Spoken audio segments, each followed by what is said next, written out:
Hello there, good to see you and welcome to the Snooker Legends 900. It is week 5 and delighted to be back with the guys, Lee the Shirt and Neal Foulds. Before we look ahead to this week, let's reflect on our 4th winner, Michael Holt. The cream really rising to the top last week. He couldn't have started any better as well. Nice 100 break to start off with, showed his class, was on the money straight away. And in his interview afterwards, Neal, he was saying that, he was getting a new perspective after falling off the tour, but really complimentary about the 900 and the opportunity for players and for him right now. Yeah, because, as we said at the time, players are coming into this from different directions. You've got, women players, you've got players from disability, you've got amateurs, long-standing, and, players that have dropped off the tour. He's one of those. He probably should still be on the tour, but it didn't mean he would win last week as of right. He just happened to win and played the best. So favourites sometimes win. High standard stuff last week, and we were due to have Ali Carter join our 900 team this week, Lee, but he had an incredible run, got to the final in Wuhan, played brilliantly all week. I don't know if you've noticed, but he's moved up the rankings since he's worked with me last year. Well, I'm sure there's absolutely... he's done so well. Yeah. Lee, there's a lot of things you can take credit for in life, but that ain't one of them. I'm having it. Well, either that or he keeps getting a long way next year, doesn't come back and work with you again, because he meant to be here tonight, wasn't he? He deliberately went all week in Wuhan. Yeah, I think I'll stay in China, thanks. Yeah. Ali will be with us next week, and let's just reflect on Judd Trump. I mean, what an incredible achievement that was to win in Brentwood, and only a week later, less than a week later, to do the double and win in Wuhan. Yeah, and he played really well in Wuhan. Briefly, I'm going to say, because Lee will appreciate this as a snooker player, he changed his tip halfway through that final, put an Elk Master on, and it was a gamble, right? But now all of a sudden that tip's beautiful when he gets to Wuhan. It's absolutely bang on, and it showed. Yeah, I mean, changing your tip in the middle of a week when you're not even playing in the tournament is bad enough. Yeah. You know yourself, you've got to get used to it. But to do it in the middle of a match, it was unbelievable. And if there's any tip problems this week...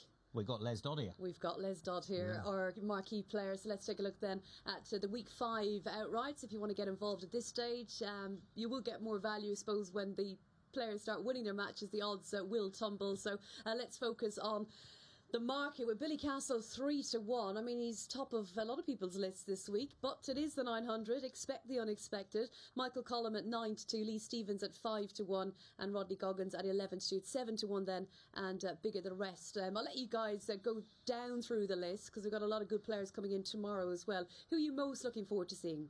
Well, I am looking forward to seeing Billy because I know we want to talk about the other players, but having to work with him for 2 years, and he's itching to get back on tour. I know he's playing well. He's won this tournament in Swindon at the weekend. I'm looking forward to seeing him play. Yeah, and of course we must mention Rodney Goggins because he's an amateur player of long standing. He has had a few little sort of dalliances in the pro game. He lost to Judd Trump 15 years ago in the World Championship qualifiers over 19 frames. So he has played a little bit of pro snooker, but he's a fine amateur player. And Luke Pinch is, of course, son of Barry, Mr. Snooker himself. I wanted to mention one other, Andy Lavin, who is an extremely good amateur player as well. And he comes in tomorrow, and he could just be a lively long shot. Yeah, and he qualified through the ranking list from what's the word I'm looking for? Or the qualifiers that we had, and he made a 90. He had a 90 break in one of them, and so it's a speed thing. 90 break, it's a good break to have. He's a good player. He's right. And I think another player we should mention, Felix Frieda, who's come all the way from Germany. And this will tie in nicely, actually, when we look at the outright prices, because for season 2 of the 900, we have 15 different countries represented, 15 champions from their respected region. And Felix Frieda coming in tomorrow night, 125-1. We've got Nicolas Montreux, the French champion, 125-1. And also on that list, still to join the party, Mohamed Zafar. He's the Italian champion at 250-1. Do you know what? Some of these players from other countries are very good players, but the one thing that puts them under pressure is the top quality conditions. The boys from Iceland, I think on their table you have to almost take a run up to break off. The tables are so slow.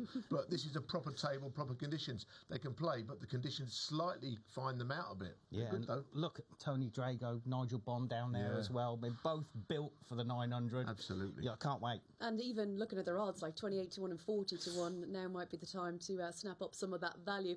What about the value in terms of our matches this evening? It's quite an intriguing week, isn't it? We've seen The outsiders all land, well, not land the odds, they've all won and upset the party, haven't we, in the past at 50 to 1.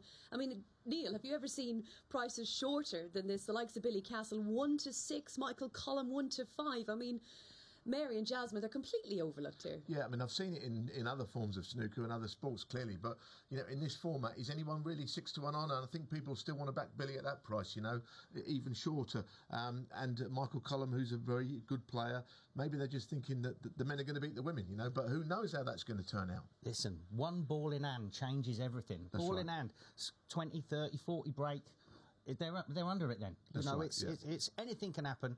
I expect the favourites to win tonight, and if you back the favourites, that pays at 6 to 4. 6 to 4. But 6 to 4. But in all sports, you do your football bet.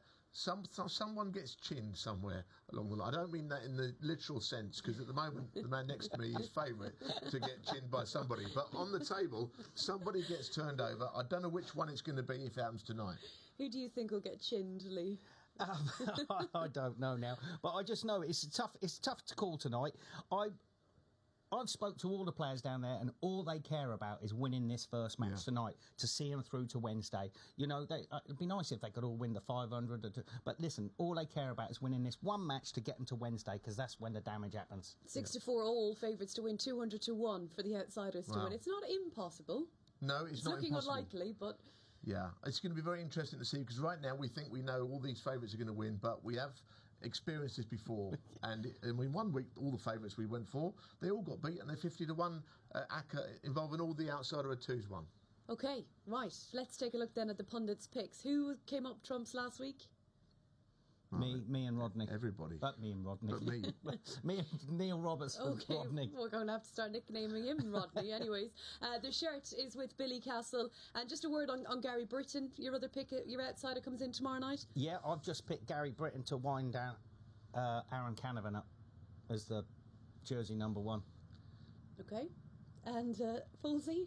Well, I think Billy Castle will win. You know, he's the most likely winner this week. But and Rodney Goggins, who's a fine player who is underrated, understated. You know, if you just follow professional snooker, because he's a real good player who might have done better as a pro if he'd have been able to. I think we might even name the arena the Rodney Goggins Arena. Let's come up with a few. After all the selections. None of them any good, but... Well, we did throw it out to our viewers, didn't we? Yeah. If you have a name for our arena. Rodney had many. Hashtag the 900 if you'd like to join in on the chat. Not just the arena, any questions you might have for the guys here as well at Snooker Legends, or use the hashtag the 900. Now, the pros have also been getting in on the act, which has been great. And Neal Robertson, he likes his stats, and he's 2 from 2, so he'll be impressed with his journey so far. He tipped up Harvey Chandler to win week 3, Michael Holt to win week 4, and tonight he's going with, surprise, surprise, Billy Castle, 3 to 1, all of them going with Billy, Rhiann Evans and Ali Carter as well. Everyone's going with all the favourites tonight, Rhiann and Ali. And sometimes when you see a horse race, a selection box of all the pundits, all the people from the newspapers, all the way down the line, they go for the same horse, and it can get turned over. These things happen. They do happen. I mean, listen, I love Billy, and I'd love to see him win this week, but it's one ball in hand away. It's one foul, and you're behind, you're out. You know, it's that simple. And look, we've had a couple of shirt malfunctions with the players touching... Sorry, I can never take you seriously when you say that. I'm telling the truth. You know, Dennis has fouled. Somebody else fouled last week. We know in that shirt. Not in this shirt. We were reminded of one thing. Billy 3 times failed to hit a cushion last year. 3 times. If that happens 3 times over the next 3 days, he ain't winning. Sorry, but This is true. How many frames has he commentated on now? If he does that once, he may never well come up the stairs again. Stay Depends what downstairs. pressure he's under. He's under all kinds. Because Well, he every is. man his dog's on him. Indeed, and he will be playing Mary Talbot-Deegan in the first match tonight. Jasmine Bolsover also from the women's tour this evening. What a wonderful platform for these two to play on live TV here at the 900. And earlier I caught up with them both. Well, it's brilliant to have Jasmine and Mary here with us this week. They haven't been drawn against each other, but I'm interested to find out how much do you two know each other. Mary, have you played Jasmine before? Yes, I have. And she beat me. Yeah, we only played once. Just didn't once, we? yeah. Yeah. And do you know each other well, Jasmine, from being on the women's tour? Yeah, we get along. We do. So yeah, we know each other pretty well. So yes. Well, if you win a your good laugh. matches, you might be playing each other. Yeah, I you want to never talk know. to you. Nice. I want to talk to you about the women's tour and the opportunities. I'll come to you, Mary, on this. You're going to be playing on TV tonight, and I think in the past, when the women players have come, Mary, they've been saying, what a great platform it is. How much are we needing that more in women's snooker? Massively. We're not used to playing in venues like this, on a stage like this, and like tonight, it's a massive opportunity. And if we can have tournaments like this, it would be just so good for us. Just experience and young girls watching, and they're wanting to play, and yeah, definitely. Well, I'm sure there were a few young girls watching last year and watching you, Jasmine, because it was a very exciting match you were involved in. You went all the way to deadlock. What was that like for you? It was just crazy. It was just surreal. Like when we got all the balls started going down, I was thinking, oh no, what's going to happen? Because I forgot it was deadlock. And then the blue came up, and I was like, okay, this is it. And then I managed to return one, but obviously rumbled the other one. So it was still good fun though. And on the back of playing in season 1, how excited are you to be back at the 900? Yeah, really excited. I'm really grateful for the opportunity. So yeah, it's a bit different this time, but it's still, I can't wait. It's going to be really exciting. And Mary, your coach is with you tonight. A coach who's got a lot of experience in the game. I think he spent a bit of time with Jimmy White in the past. He has, yeah. Terry Burke. So brilliant coach, and a very good friend as well. Coached me back 20 years ago when I played. And you actually had a big break from the game. Yes, yeah. 19 years I didn't didn't pick up a cue, and just after COVID I started playing again, and I got the bug back. Like, I just love it, enjoying it, and I haven't looked back. And Jasmine, what is the standard like on the women's tour at the minute, do you think? Oh yeah, it's great. There's so many great players. It's just improving all the time. So it's yeah. And how competitive do you think, Mary, it can be to what it is now? Do you think that there are enough women players getting involved in the sport? We always want more players. I mean, the standard is getting much better, but we need more young girls watching snooker, wanting to play, seeing us playing, and get more women playing snooker. Well, the big question is, are we going to be winning tonight? Jasmine, have you put a lot of practice in ahead of this? Yeah, definitely. Yeah, practiced a lot, so I'm hoping for a good result. And your dad will be here supporting you? Yeah, he's out there watching. Good. And Mary, what about yourself? You take on Billy Castle. Yeah, really looking forward to it. I'm just going to enjoy it, and it's 15 minutes, one frame, anything can happen. Yeah.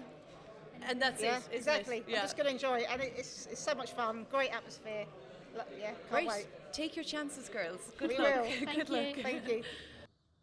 Well, let's hope they do get to take their chances tonight. Fantastic to have the pair of them here, and they're buzzing, which is lovely. Yeah.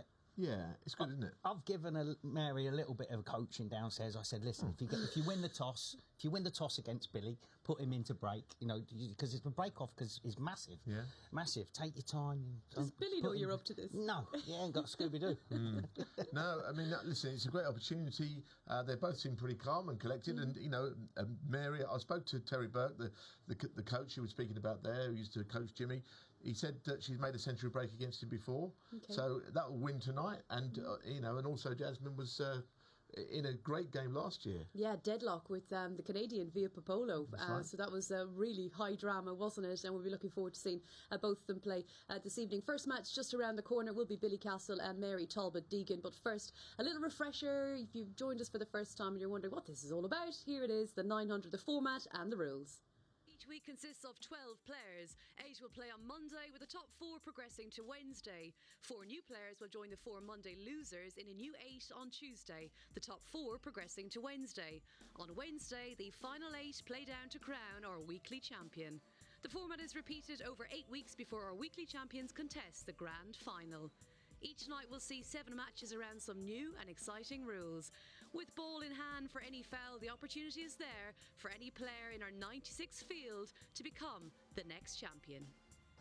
Good evening, you lovely snooker fans. These are the rules of the 900. A frame consists of 15 minutes, which is your 900 seconds, but players have to contend with a 20-second shot clock. There are no timeouts, but a referee can stop the clock if they think it disadvantages another player.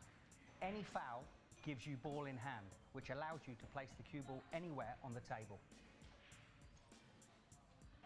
If you don't pot a ball, you must hit a cushion. Otherwise, it's a standard snooker foul. If at the end of the frame the scores are tied, we enter deadlock and a blue ball shootout will decide the winner.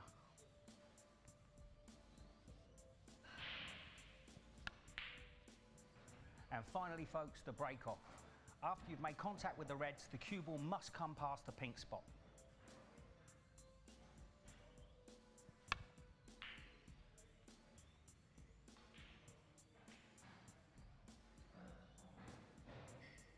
And that's it, folks.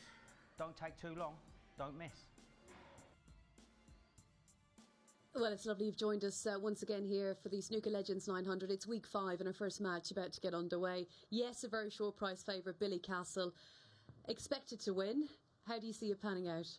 It's going to be very interesting to see. You know, I think the pressure is on Billy. You know, even if Mary should lose or whoever loses his first match, come back tomorrow to try again. But it's a great opportunity, I think, for Mary to do well. So let's just see what happens. You know, we just don't know, do we? It is absolutely rammed down there. I mean, Is it? if he wasn't under enough because everyone's backed him to win this week, he's on it now because there's people down. It's rammed, rammed. I feel like Hamim Hussein last week. He brought 2 carloads. So That's right. Billy's got his friends and family in, no doubt. And we wish them both the best of luck. And you two will be hot-footing it to the commentary box. And hopefully you'll be with us right after the break. Good evening, you lovely snooker fans.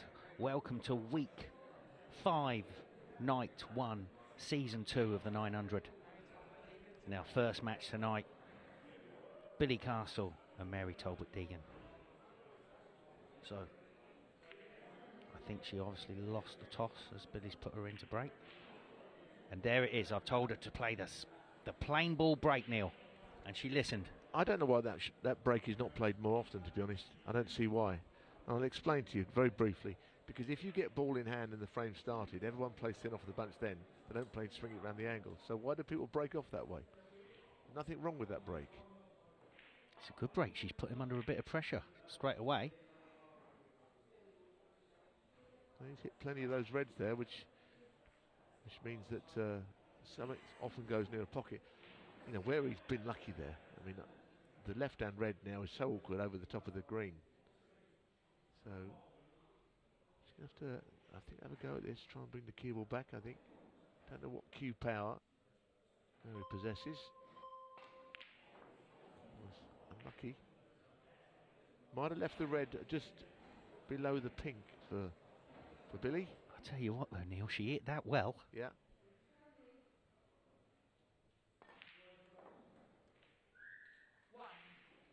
So he's got him first. The odds-on chance here. Yeah, he was a little bit lucky just hampering Mary on that red over the left-hand pocket, Neal. She was forced into that long red she went for. Black doesn't go obviously to the left corner, so if he's straight on this red, it's not actually that great as far as getting onto a colour, is it? I don't know if he can find a way through those reds to get on the pink to the left middle. That would be a very precise shot. He's going to have to play a lot of screw back and power here. Oh, that cue ball will come back like it was on elastic.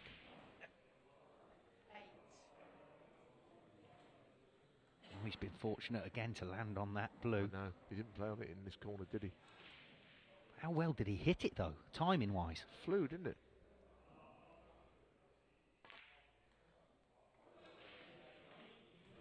Well, he's made a good start. I mean, this red goes in, of course, black to the right corner. It could be away here.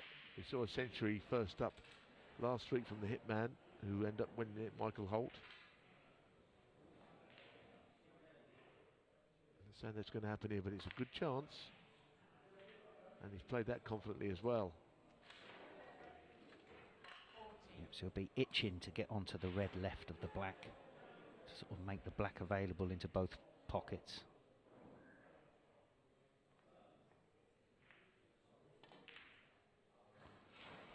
Because Billy, of course, was on the tour for a while, and I seem to always remember in the home nations, a couple of years he drew Neal Robertson, and that was never an easy draw on the match table, of course. He was put in front of the cameras for that.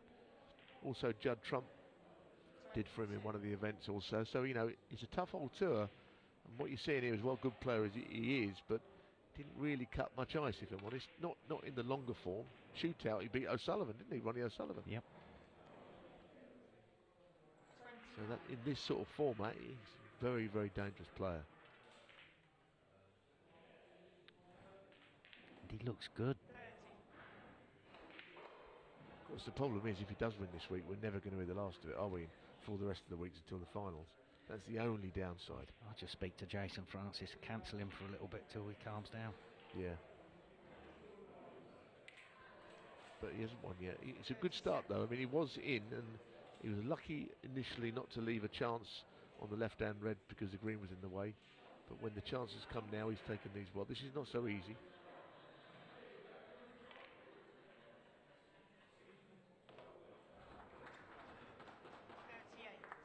Matter of applause from the big crowd in tonight.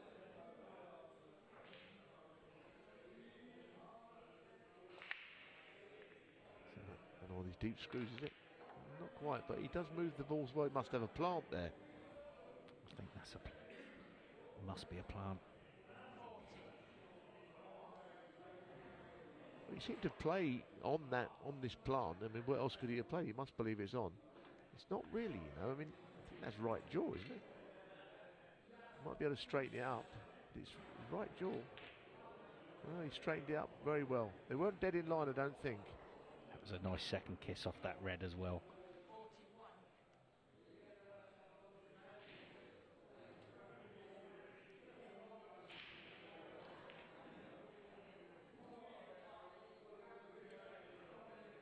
Didn't get into that like he wanted to. He needed a bit more screw on that one to bring it down into the table a fraction more.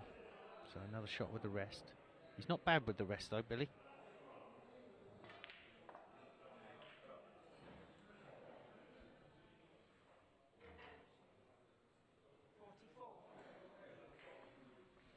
For once, it's gone wrong, I think. Obviously, can't roll behind the yellow because he's got to hit a cushion with something. So what is he going to do now? He's going to have to place it. He could go for the blue, but he's not taking anything lightly here.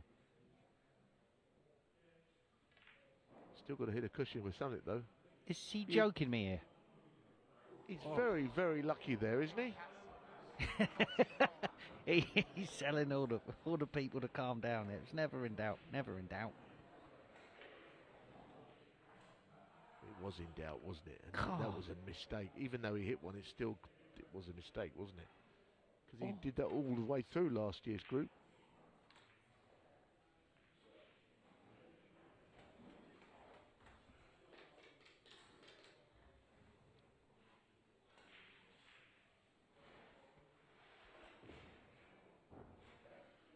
Well, he's got a big lead. You know, he's in a very pole position, and people were lumping on at the prices all day, the short price favourite.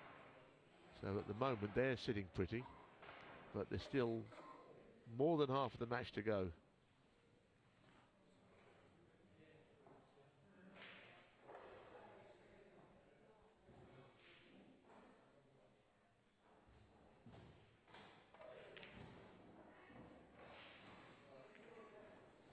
Not an easy shot, a bit unlucky I suppose, hit the near jaw.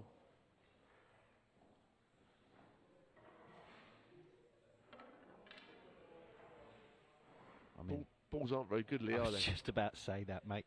I was just about to say they are awkward now as well when you're 40 odd behind. Bad shot from Billy though.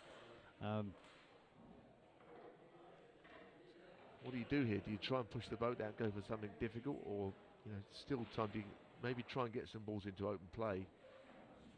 But it looks like Mary's going to try and knock this long red in. She had one of these earlier on, which she got close to. Not so close that time.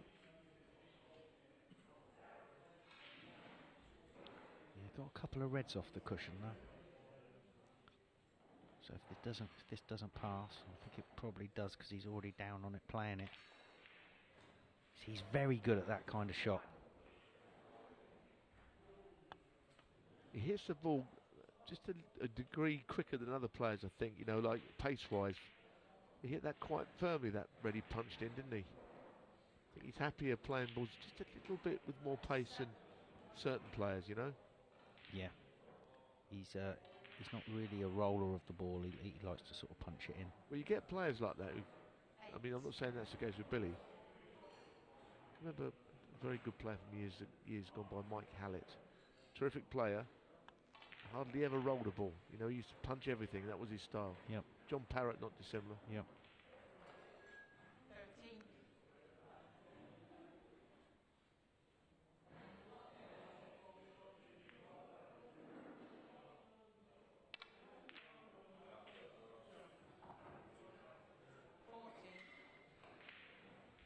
Now, I wonder if his outright price, should he win this match, playing the way he is, he's going to get short. 3-1 to win this week. And he's getting the cue ball to zip around all over the place. What a shot this is. How well has he played that? I mean, do you think it's an advantage even being in the comms bot? Watching this? Knowing that he knows how fast it's going to run? Oh, I mean, that would suggest that you or I could win it. We're in here all the time, but do you think that would happen? No, maybe not. Well, no, one thing I definitely couldn't. Not these days. 25. In fact, we could do with seeing you get the cue out, Lee. No, nobody. Listen, me breaking off in the rules is enough snooker. So the match is basically over. Mary will be back tomorrow with a chance. You're not going to get these snookers. We've never seen anybody get one snooker, never mind a series of snookers. So she's not had a chance really. Not missed anything easy. Missed a couple of long balls. So Billy has kind of lived up to his billing as the star player, hasn't he, of the night already? I think. Yeah, albeit off of a little bit of luck. You know, not Mary not being able to put a hand on the table to play that red over the left-hand pocket, and she did strike the other one very well. So let's hope she can produce a little bit more tomorrow. Another day, isn't it, tomorrow? You never know what's going to happen. Maybe just getting a bit of time on the table. The moment she's facing a bageling, you know, that can't dress it up any other way. That's what it could be. Oh, turn it in, Billy. What are you doing? He's like a machine, isn't he? Yes. They're much easier when you're 69-0 up, though. Does put long balls, though, doesn't he? That's one of his strengths. Definitely. He's looking at a way to split those two reds as well. He's...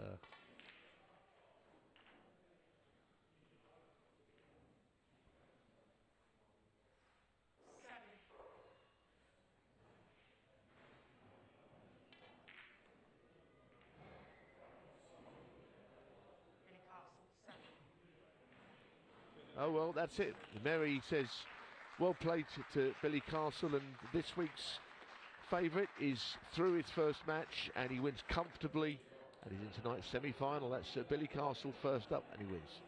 The first winner of the night, and the first good thing goes in, and that is Billy Castle. Congratulations, Billy. What was it like out there? You're obviously well connected to this club. You've got your own table here. You've been commentating on the 900, but you've got to go out there and do it all as the 1-6 favourite this evening. Yeah, I mean, the odds, there's a little bit of pressure on me, obviously, because of the odds, but I enjoyed it when I got out there. I mean, to have a crowd in like that and to play on a table like that on TV is something we all want to do. So. And you've been gagging to get on there 5 weeks. Yeah, and then all the qualifiers as well. So I've watched every shot, and then I'm just to go out there and get the first win. So I'm back here Wednesday is the main thing, and that's all I want to do. And you played well. You know, you got your chance straight away, and you knocked in plenty of balls. Got on good leads, so you looked comfortable out there. Yeah, I mean the table's absolutely beautiful. By the way, she was unlucky with the long red. She rattled it. She hit it well. She left me a good early chance. You know, obviously, it was a good settler. Really, I got 40 odd up, and then I could just control the frame. Except for the one moment when you did hit the cushion, but you just about made it, didn't you? Yeah, I was thinking, oh no, what have I done? Yeah. You wouldn't have got any stick up here for it. No, we wouldn't have mentioned it, I promise you. I can imagine Lee was jumping out of his seat. To be honest, though, you started it out very well because you were like, relax. It was always going to hit. We were like, really? Yeah, I was almost too relaxed. I was thinking of Billy Specials coming there somewhere, but I managed to get away with it. You certainly did, and this is it in all its glory. Never in doubt, was it? I mean, I'm think we're saying, hang on, is anything going to hit the cushion here? We're thinking no at this stage. How has that ever reached? Gravity's took over. I mean, that table is so quick. It's unbelievable. Just as well it is, though, isn't it? And you have a lot of support down there, obviously, friends, club members, all of that. Yeah, it's absolutely amazing to have all the supporting. I mean, down there's it's absolutely brilliant to have all the support. Like I say, to have supporting on your side's a big help. I mean, you know, poor Mary didn't have one person in the crowd, so it was a bit tough on her, but no, I'm sure she'll be back. Great sport as well. It was nice to catch up with her, and she'll be back, of course, as you say, tomorrow night. We have the Racing Post boys here today, Dave Clark and Tony Bullen. They're on your table.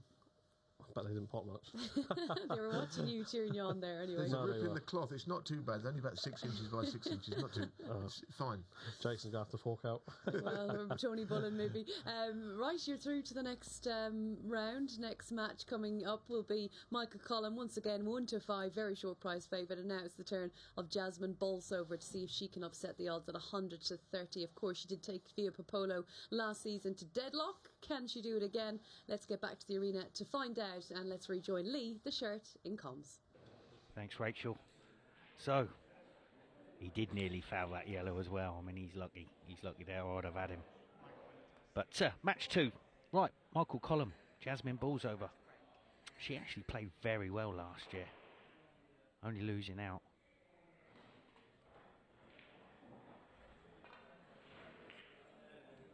On the long blues. Oh, there we go. A nice break off. That's going to keep running.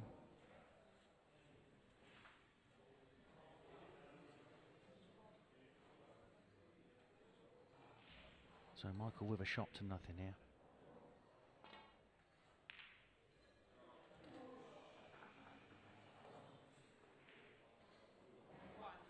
He's played that very well.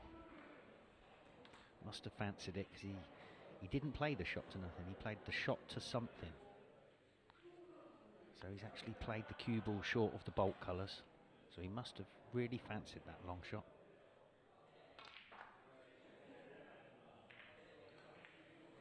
It's a really nicely played shot, wasn't it? I mean, he's absolutely hit the target there. Sort of halfway down the bunch. Chipped a couple of reds into play. Good shot.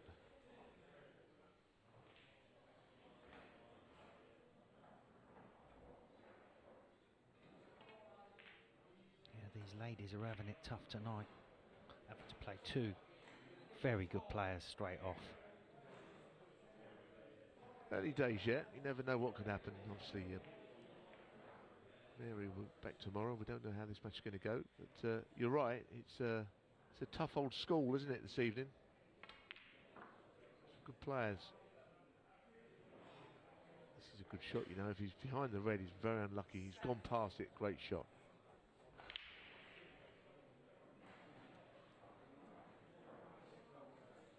Yeah, I did like that shot. It's sort of a shot you naturally want to put left-hand side on it. And then he wouldn't have been anywhere near this positional shot. Well, this is a bit of a ticklish one, isn't it? See, the cue ball's still spinning. Yeah. This is a ticklish one. You could miss this, you know, with the red near, sort of as a distraction.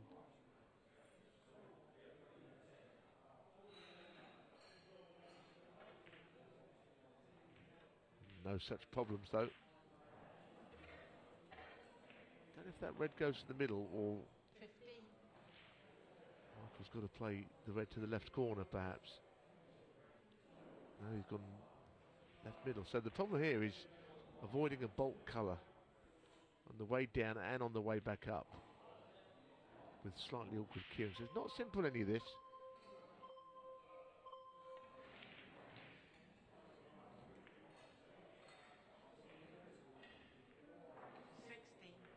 No rolling up here, so I suppose you pot the brown, do you? Just keep the break going. You could do. Or you could screw off the brown in behind the green. Oh, he's going to play a simpler shot. Just clip off the arrow onto the bolt cushion. Michael Collum, 16. So not too much damage done then. See the thin safety. These thin safeties, you've got to hit them. Can't afford to miss them altogether. I think Jasmine actually went the other way and made sure that she hit plenty of it, and of course hit a bit too much of it. can easily happen.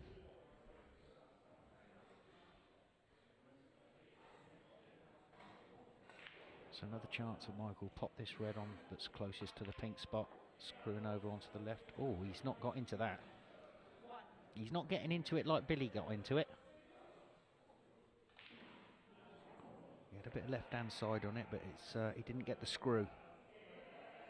No, as I say, at the moment Michael has not done huge amounts of damage. He's been in twice. What's happened to him? thought the cue went a bit haywire for a second, didn't it, as he hit it?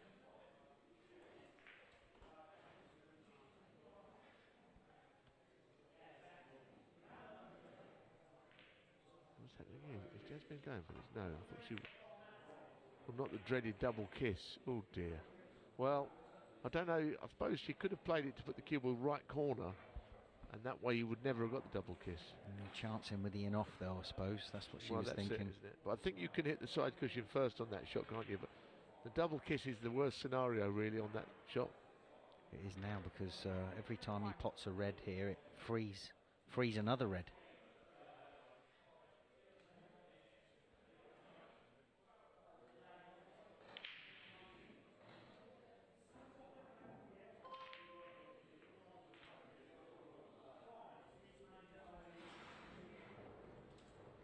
He's not really got the cue ball under control yet. I mean, even that shot, there's nothing much wrong with it. But you don't want to be that close to the cushion, although the red to the middle should still be very gettable. And that's the problem, you see, when when you just don't get behind the next ball properly, then you can miss shots.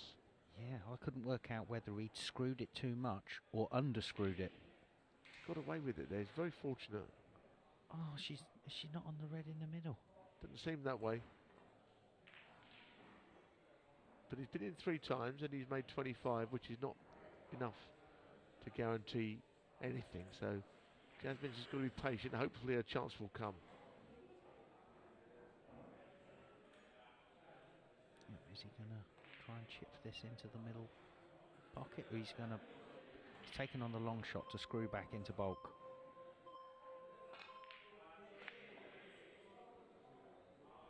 Not under control of the red ball, are you, when you play that shot? No. Still not right behind it, but it's hard for chance.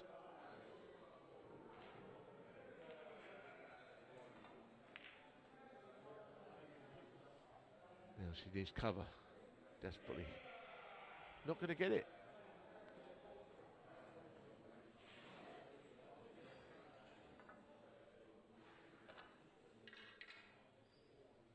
I think that the people that have piled on those accas at the moment are quite happy with themselves.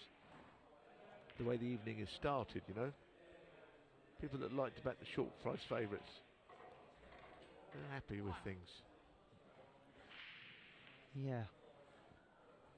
I mean, these two were supposed to be certainties, but since the first long red and the first sort of positional shot, he should be further in front. It's another poor shot.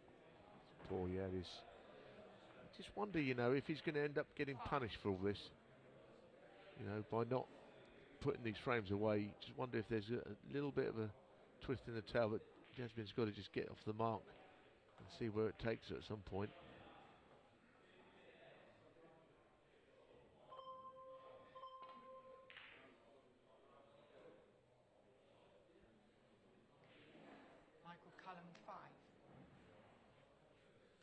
And this is tough. It's probably straightish as well.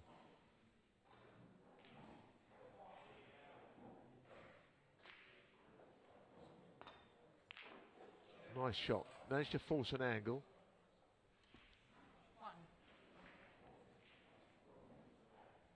So this is not a bad chance, Neil. They are everywhere, those reds.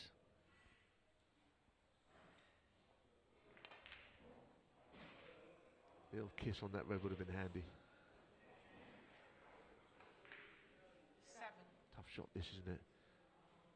This first red up into the bottom left. Cue ball running down towards high value colours. Oh, it's a nice shot. That is a nice shot. Very good pot. Okay. Again, cue ball is just coming away from the reds a little bit here. Michael is just paying, isn't he, for not doing more damage, as I say. You know, these frames can turn around quite quickly. Another good shot would help, but it's one after the other, isn't it, at the moment? She's not quite got the cue ball right. Yeah, it's tricky when that cue ball starts running away from you. It's so quick, that table. This is a nice safety shot, you know. This is trouble, I think. This is trouble. This is big trouble. Now, all of a sudden, the odds-on brigade are not quite so chipper, are they? Game on here. So they're all down there watching. So that's all he could do. And he stuck it over this corner pocket. Or is it caught? Okay. Well, there's a red to the right corner, isn't there? Yep, she's got a few to think about. Depends what you really shots you like. I mean, can she run this through though and get the cue ball back out of there? I think she's got a slight angle. Oh, that's perfect. There's nothing wrong with that shot. Now all of a sudden, she could. I'd like to see her land perfectly on a colour or onto a red, and just see if she could keep the cue ball under better control. She's potting good balls one after the other at the moment. That's a nice strike as well, isn't it? Red to middle maybe here. Worth looking at because the black's available. Oh, this is a great chance now. Nice way of hitting the ball. I like a cue action. I think she holds the cue a little bit like Ken. Yeah, gently, just yeah, you're right. So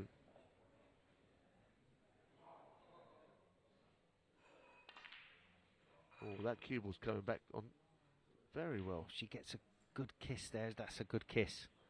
Didn't want that falling in the gap. Deserved, I think. She got some action on it though. Tremendous amount. Now, can she screw on the pink to the right middle? Could she run it through? Okay, that's fine. That's fine. Now, if she could pop this pink and get on that red straight by the black, I reckon you've got a new favourite, because it will be a chance to go on from there. Oh, you're joking. What a shame. Still a game on though here. There's nothing in it. That was such a big shot, wasn't it? It feels massive.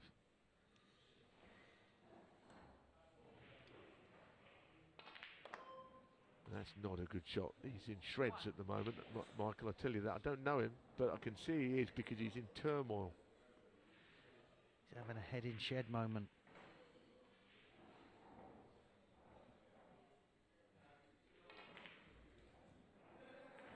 He's got a lead of 4 points, and he's not going to be able to hide behind that for 3.5 minutes, is he?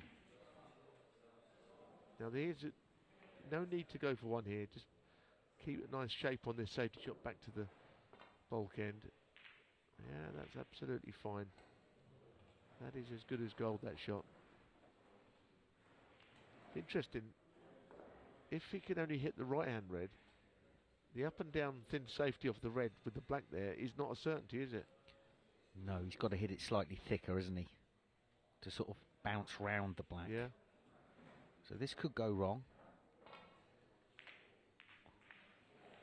You called it, Neal. It was kind of in the way, wasn't it, of the natural? As you say, there was ways to avoid it, but now, do you go for this though?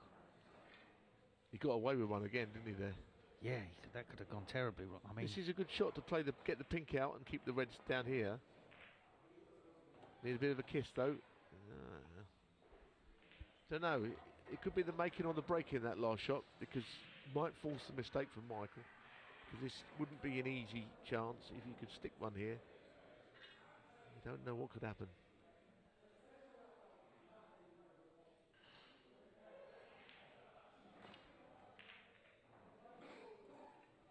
He's all over the office. I'm guessing he's proper feeling it out there. I mean, he could have knocked a green in there. Anything could have happened there, couldn't it? Yeah.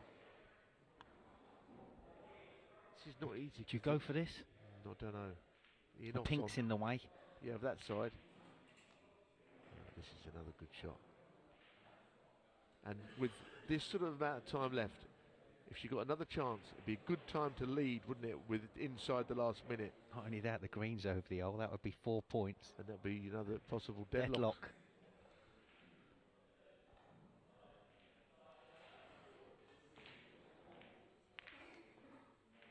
Very dangerous game trying to protect a 4-point lead for too long. I understand he didn't want to go for the pot there.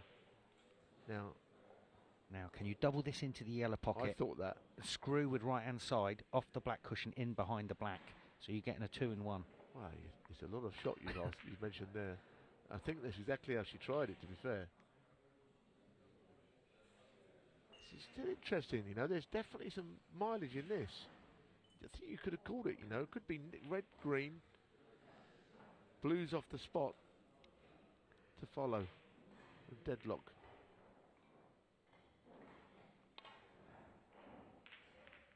No, that's a good shot, unless it's always dangerous doing that, isn't it? But he's avoided any carnage there. Oh, that's vile. That is vile. Got the Chinese snooker as well.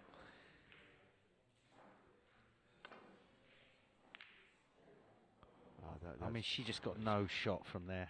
He was, listen, Michael, I think, looked under pressure, but he's got lucky in this frame, hasn't he? There's no two ways about it. That last thing was a nasty business where he finished there, queuing horribly over the ball. So I think you might have to go in and tell him how lucky he was. I'm going to stay here and listen from far. I don't know Michael, but he's had a bit of. He's form. a nice guy. I won't upset him. No, I'm sure. He probably would admit it himself. Well, there you are. Michael Collum has won. Jasmine Bolsover was a bit unlucky that she played a big part in that match. It went down to the wire, but it's Michael who is through. Welcome back. Well, the coupon hasn't been smashed or busted just yet, but there were times there that, Michael, it looked like you were, dare I say, gone a little bit. I was gone for the start there, everybody. I don't know about the start because, I mean, you've knocked in a great long red. Did you play to fall short on a bolt colour? It was just all about a mess for the start, to be honest. Just a couple went in. Basically, that was about the size of it. I've sort of been struggling with a bad shoulder. Added to the pressure of that, it was a bit We loved it. I bet you did. I didn't. That was an absolute nightmare. She plays some great stuff, though. She put you in a lot of trouble at times. I just had to try and survive. It was just shot by shot there. I was really struggling. I had to sort of try and play around it, and I had like a shot to drop a red for the black, and I had to try and play the one in the middle instead, because I knew I couldn't drop the one in the corner. And just the way I was feeling, and Can I ask you, what happened to your shoulder? I've sort of been having something for a couple of years. I got physio a couple of years ago, and it was frozen to start with. It's improved, but I'm suffering, got that kind of water trapped in it, and it's been an ongoing thing. People have been around making I know it, but I'm trying to persevere with it as best I can. Some days it's good, some days it's that. But you're through to Wednesday though. I've mastered the art of winning with it. That's the thing. I didn't say I wasn't going to try and win, but it's not nice to play like that. It puts me under more pressure because I feel like I miss anything. But at the same time, when I get a wee space to play all right, my form comes back. The game's still there. It looked like you were going to clear up from the word go. You've knocked in the long red. You played short of the bolt colours. You knocked in a great yellow, split the pack open, landed, and I thought this could be the lot. That's what kind of happens. It feels like I can still do it, but then kind of when the cue's coming through, it's like an irregular movement whenever it comes through, and I can't do anything about it. So it kind of creeps up on me. I can just throw one in. It'll be like twitching. It's the same sort of feeling, so it just sets me off and I'm in bits. So it's great for everybody watching, but it's horrendous for me to play. We really enjoyed that. Obviously, you're obviously the very short price favourite. Billy Castle did win the first match, and you're going to be playing Billy next. But you must be doing too bad because you'd retain the Scottish amateur title. It's like I said, I've had this for a couple of years. I'm getting good days and bad days. I'm finding ways to win with it, as you've seen there. Sometimes it's a bit like that. Sometimes I just I can hang in there and win exchanges and win on my terms. It's not as easy as it normally is for me, but hey ho. Need to try and win. Listen, you're here and you have won. Congratulations then to Michael Collum. And I can tell you that's our next match. Very interesting clash actually with Les Dodd, our marquee player. He's not the favourite though. He is 2-1 and Rodney Goggins 2-7. So Goggins favourite. And we can get back to the arena and to Neal Foulds first up in commentary. Thank you, Rachel. Yeah, interesting game this. The marquee player on the right, Les Dodd, Rodney Goggins on the left. I mean, obviously, on his day, Les Dodd would have probably started favourite for this match, you know, but time waits for no man, and he probably doesn't play as much as he used to.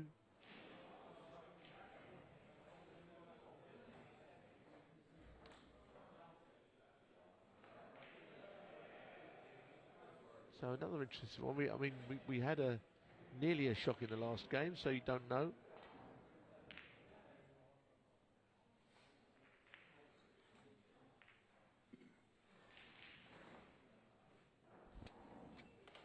Always good to see Les Dodd at a snooker tournament, though, Neil. He's great. He's a great character.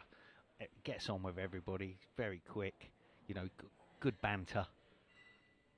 Played at the Crucible. Don't think he ever won a match there, but he played there on more than one occasion.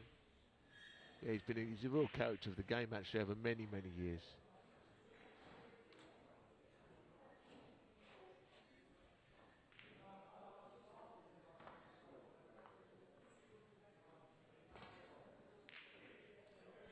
Very nice long pot from Rodney.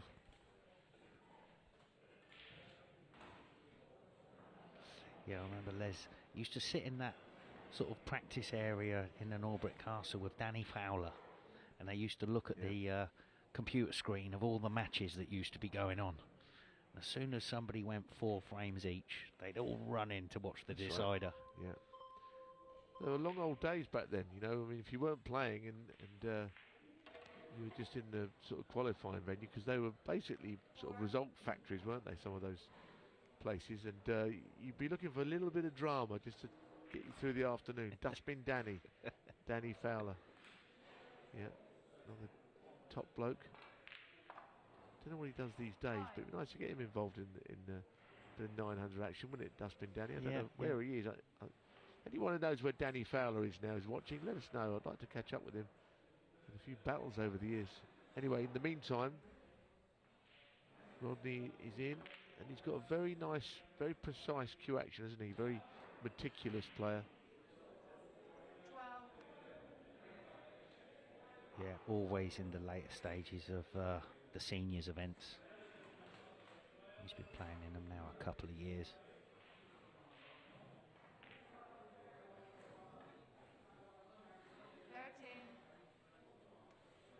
He's watched every single ball potted of these 2 seasons. It's in the blood, isn't it, for people who can't get enough of snooker. He's played that very well. I know somebody else who's watched some of it, and he may be watching tonight. Mark Selby, you know, 4 times a world champion. He messages me sometimes, and I saw him in where was it, Cheltenham, and he said, oh, he's watching the 900. So, you know, it doesn't matter how much you've done in the game. If you love the game, you'll watch all of this. Well, it's no surprise that snooker players stay up late, because I mean, we always, you know, it was always, you know, when you were a junior, you didn't get out the snooker club till 11, 12 at night. So, 24. Snooker players are very different. I'll just tell you, there was 2 players, and you'll know these 2. There was John Campbell of Australia. Yeah. Remember him? Yep. And there was Dean O'Kane of New Zealand, right? And they're both sort of from the other side of the world. You think they'd be close. They lived in the same apartment block. John lived 1 floor above Dean. But John was an early bird. He'd get up at 8 o'clock in the morning, and he would practice till about 4 or 5 o'clock and go home. Dean would be Dean was up, coming in at 8 o'clock in the morning. I said to John, how's Dean? He goes, I've not seen him for 18 months. He never saw him. They both played in the same club, in the club in Ealing. So there you are. I mean, it takes all kinds, doesn't it? 31. It's a good break, this. Very good break. So does he protect his lead? He looks like he's firing on all cylinders. Going to try and roll this yellow into the middle. Well, it's a big shot to be playing, isn't it? It's a difficult shot. He's taken leave of his senses playing that, hasn't he? I mean, what a shot. I mean, you know, I think there was an argument not to go for that. I have to say, whether he got that or not, really. I mean, the red before was a difficult shot. So what's Leslie got?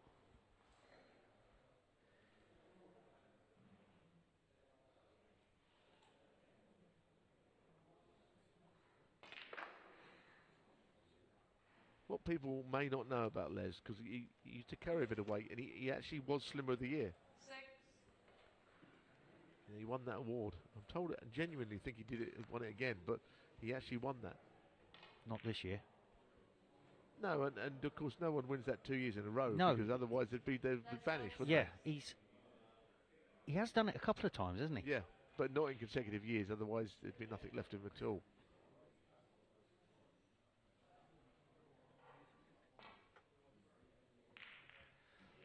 Oh, he's made a mistake. He's missed it on the way down. What's he left?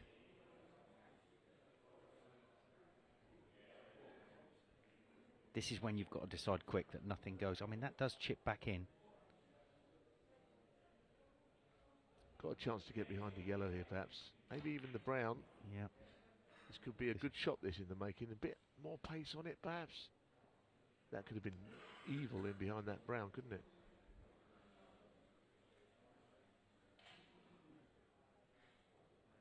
So, he's got to make his mind up quick.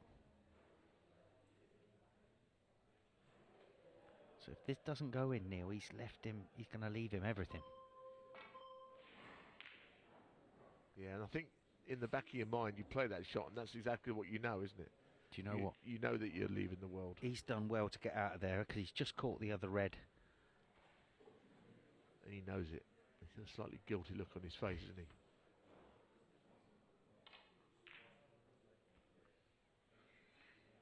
See, that's very good. You know, he's putting him in. You shouldn't forget these people have got experience. People like Les Dodd, you know, a tour player for many, many years. Not now, of course, but you know, for many years. They know their way around the table. Yeah. Well, you know, and he's still got his club in Stockport. It's not like he's not playing ever. Southport. Southport. Sorry. Yeah. Yeah. Because they always used to say, you know, when he was playing, the taxi driver from Southport, that's what they used to know him as back in the day before he had the club. Look at this. It's another good safety shot. I mean, that's absolutely like watching Ray Reardon, isn't it? He's just gone favourite. These are proper safety shots he's playing here. And he's got Rodney Goggins in, well, he's got him in a world of trouble here. I think you just got to hit one. How often does that happen when you just aim for an area and it goes through the gap? Right, listen, let's hope he does. What do you do here? Something better than he did last year. What is any value? I was thinking about maybe the red just below the pink into the left middle. He could have played because the pink's tied up at the minute, isn't it? But it wasn't an easy decision, that one. You normally know exactly the shot, but it wasn't an easy call, was it? No, because black's tied up, pink's tied up. So, but well, the cue, he's lost the cue ball horribly there, hasn't he? Yeah. That wasn't easy. It was ball in hand, but it wasn't quite cut and dried where you should put it.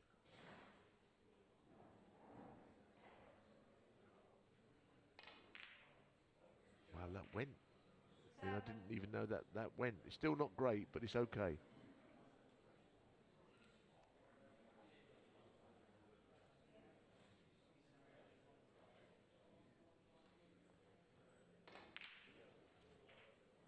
Oh, this is it. Has it got enough pace on it? He's finished in the one place. It's no good. Bit more on it, or a bit less on it. He's on a choice of reds there, isn't he?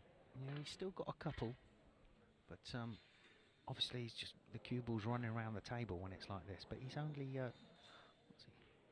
12 points behind. Oh, he's missed that by miles.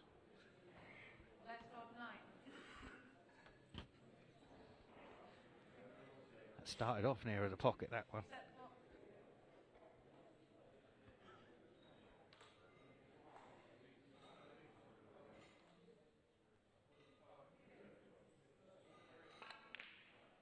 That's a nice, he's cued that nice. Well, I think Rodney Goggins has just regrouped, doesn't he? Dusted himself down. He's come again with a renewed challenge now. That was a beautiful strike, as you say. He's had his moment of sort of turmoil in this frame. He's been put in trouble. Les has played a good frame, but he did miss that ball by a wide margin.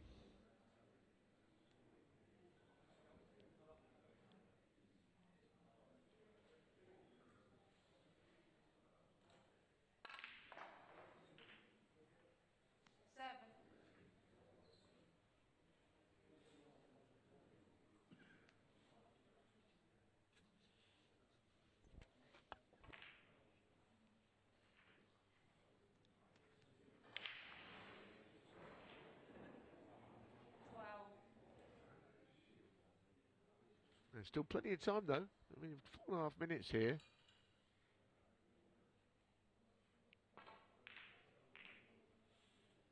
He's decided to take a leaf out of Leslie's book. Playing immaculate safety shot, isn't he? That's a good one as well. It's been an excellent frame of safety from these two. Now, can he just... Is he going for this? Is it... Can he chip this one in, or is he playing the other one? Always playing the long one. Worth a try, I suppose, wouldn't it?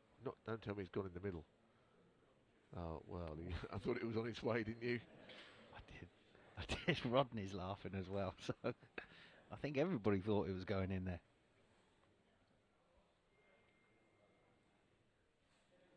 See, now, I don't see the point of pushing the boat out here. I'd be in behind that brown. To be honest, he does take his shots on, doesn't he? And he's not playing this format all that differently to how he'd play any other form of the game, I think. Rightly or wrongly, that's what he's doing. When he took that yellow one, it seemed the wrong shot. There he's just cued that red in beautifully.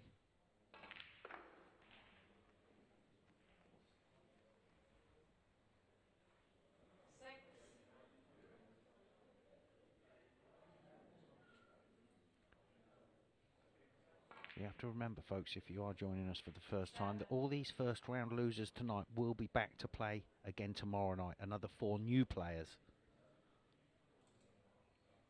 So it's all about winning the first match on the Monday and Tuesday to be back here to play in the quarterfinals on Wednesday. 12. But somebody will win £500 tonight.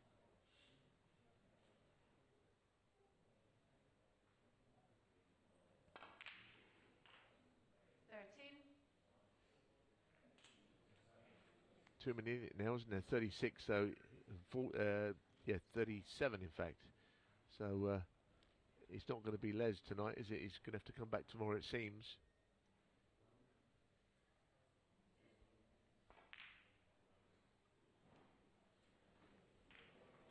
So this will be a test of his cueing now. 18. We all like these, Neil, when the frame's won.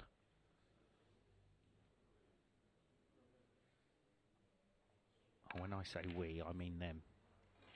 Rodney Goggins, 18. Well, Les carrying on, but he 42 behind. He wants 2 snookers. So he's going to have to get a snooker on this shot, I think, to have a prayer.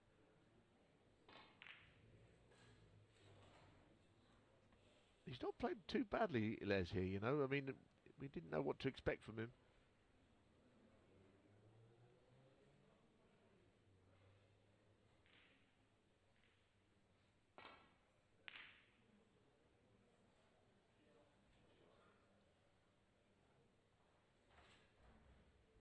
So how many tips did he put on for you that day, Les, that you're speaking about? Oh, I told him I wanted a really hard one, like a bullet.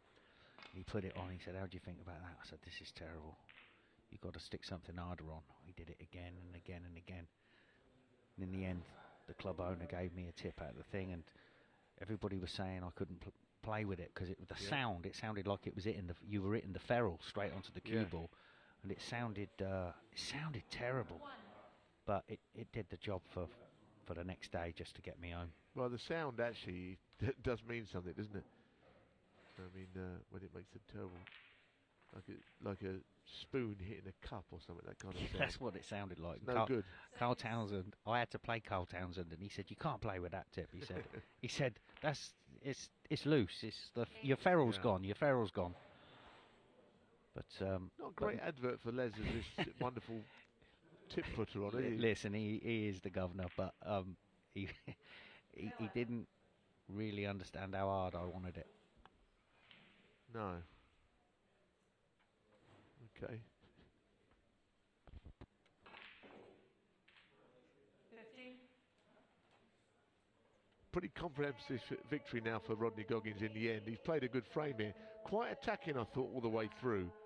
And while Les had one opportunity after some good safety shots, 20.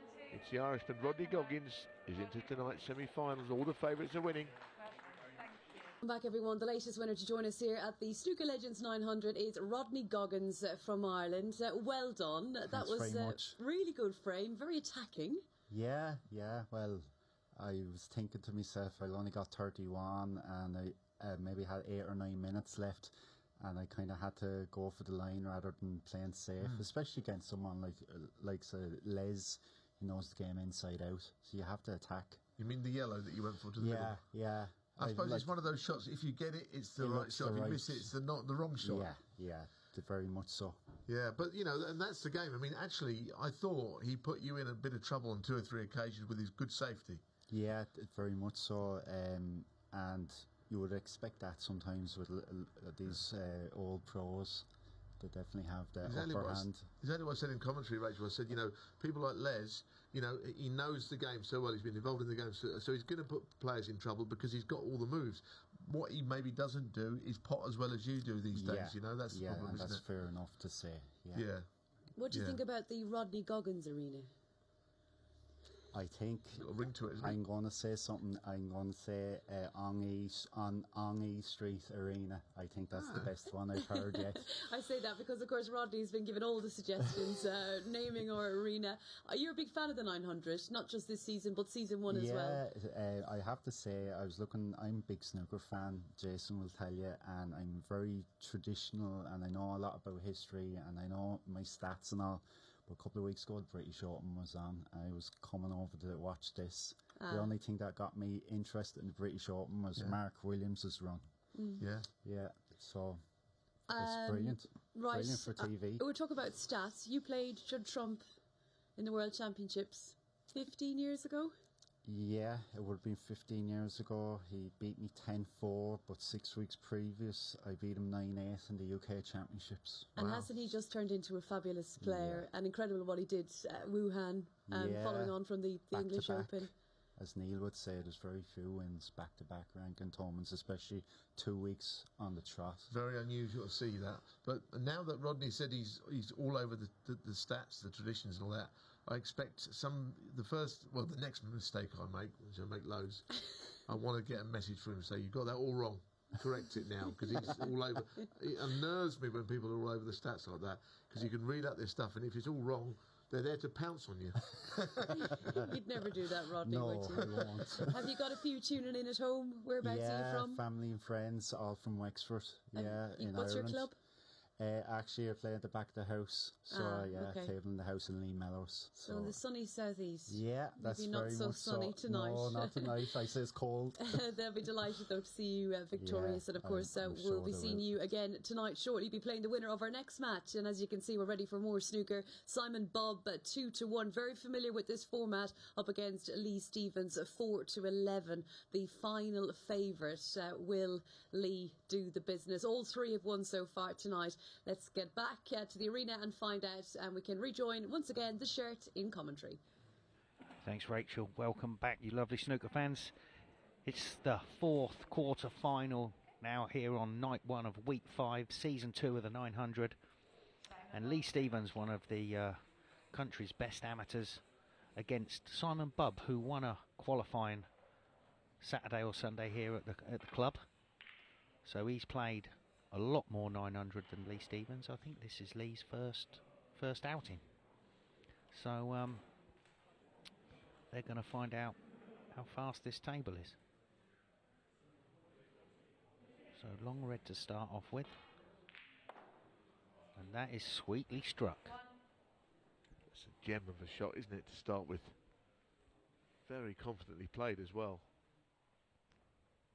Hearing that he's been in good form in amateur events recently, the weekend. Well, he forgot to hit the bottom of the cue ball there, though, didn't he? What did he play on? I'm not sure. No, I mean, I don't know what happened there. I was expecting the cue ball to zip round like Billy Castle was doing earlier.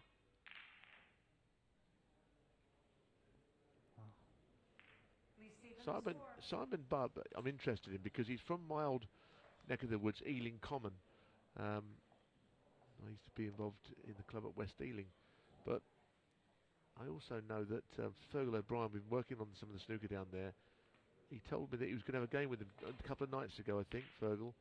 So he's a good man to practice with. So he might have just given him a few ideas. Playing someone like Fergal was a tough man. So I'll be interested to see how he plays tonight.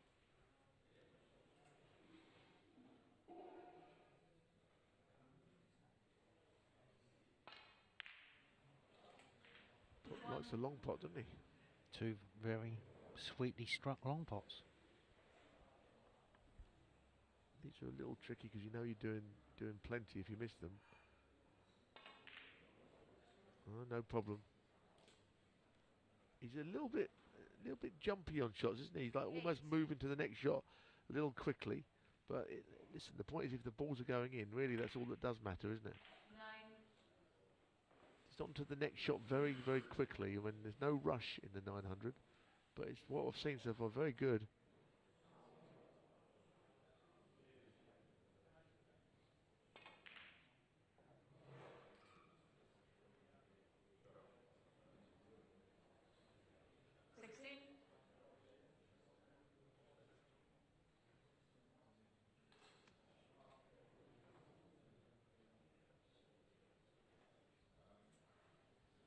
Quite a narrow angle this to the middle, but playing up for a bulk colour. 17.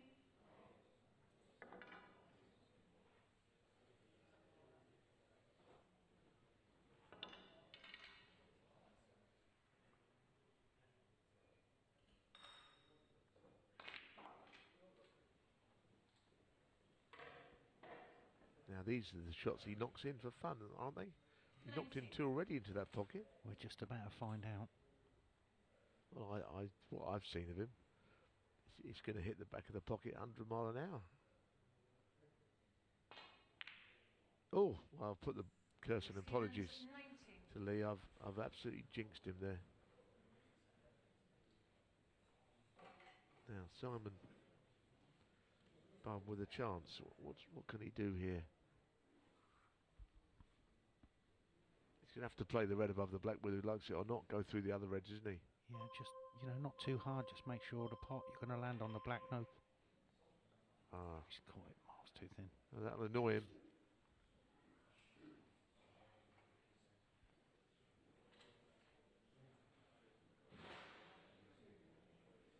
Did that red go to the left corner? Must be tight. He's looking at it 2 or 3 times. 1. Bowed out a little bit up the table, but that's probably the right shot, isn't it? Now, one big shot here, and look at those reds down there. They're all lined up like soldiers down the middle of the table, aren't they? Yeah, one good positional shot.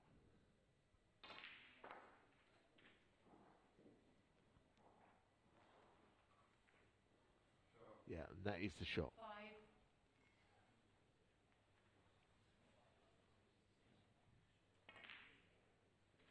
It's quite an interesting draw, when you think about it, because clearly on paper, and it's not played on paper, but the 4 best players were not drawn against each other, because there's Rodney, obviously Billy, we saw Michael Collum, and probably Lee are the best 4 players on the night, I think, on all we know. Now Les is not the player he was, and none of them were drawn against each other, so that's how we ended up with this situation. 4 very short price favourites. They could have all met, of course. Yeah. And also, what it's done, if this match goes as we think it might be, it means we've got a terrific semi-final lineup tonight. Yeah, definitely. And of course, we'll be doing the draw tomorrow, tonight, for the other players joining us tomorrow, because we've got Gary Britton, Luke Pinches, Andy Lavin, Felix Fred. So it's going to be a tough lineup tomorrow night. It is, and people are going to be vying for positions on Wednesday, aren't they? Because the 4 players, if this does go the way we think, because at the moment Lee Stevens is a long way in front. Now he hasn't won yet, so we probably won't say it yet because he hasn't won yet. There's 9 minutes on for this to be turned around.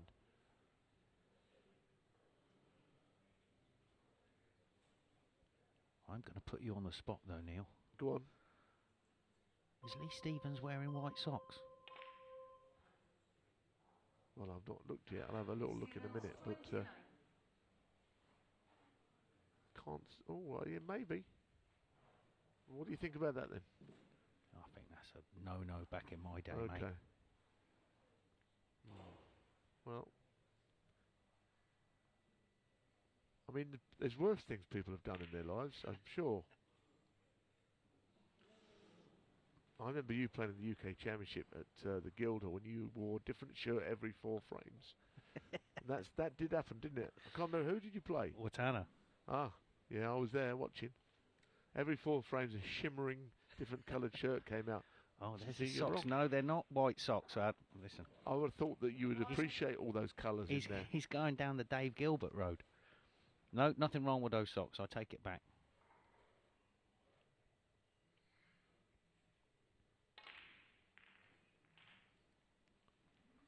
Well, that wasn't such a good positional shot for once. But he's not quite over the line, but he's getting close to that point.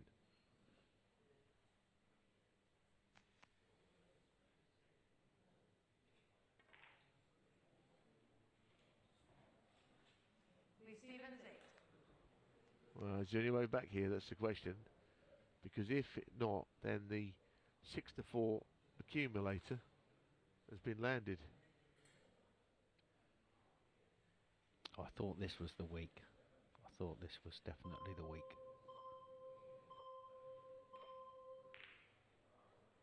Nicely done. What a shot that is. Well, let's see what he's got. He's very nippy around the table.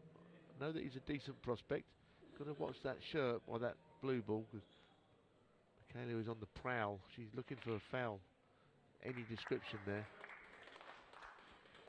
So, I'm pleased he's got the chance. It's nice to think that you'll get one opportunity, and this is a decent one. How far can he make it? Oh no, that's a shame. It was a little bit snatchy on that shot. Yeah, he had loads of time as well. He's probably thinking he didn't have a lot of time. You know, 7 minutes to score 60. It does sound a lot, doesn't it? But when Ronnie's making 147s in 5 minutes, it's plenty of time. No one's ever going to beat that record of O'Sullivan's. 5 minutes. It was 5 minutes 9 seconds, wasn't it? It went down to. No one's ever going to beat that. You don't think Tepchaya's got a chance? I don't think that'll ever be. It's like Bob Beamon doing that when he jumped out of the sandpit in the Olympics in the 60s. He did eventually get beaten, strangely, but what he did was something that seemed utterly implausible. And 5 minutes odd to make a 147, you've got to be joking. It didn't even seem to be that quick at the time, did it? When you think about it, when you watch it back, he wasn't running around the table. No. Incredible, really. Just on a few shots, the cue ball came back to where he was standing. Yeah.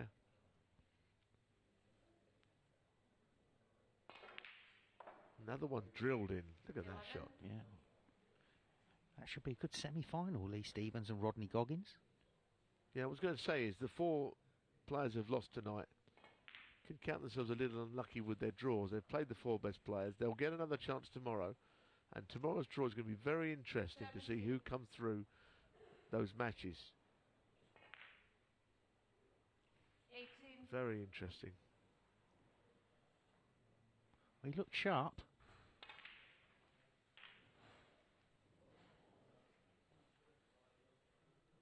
He's got a slightly unusual cue action, I think. You know, as I say, it's not all technique and sort of technical, but he knocks them in.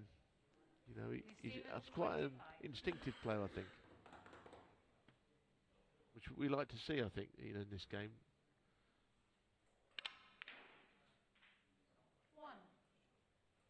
Simon Bubble will be back tomorrow night, and he was hoping to find a way into Wednesday night by getting a win.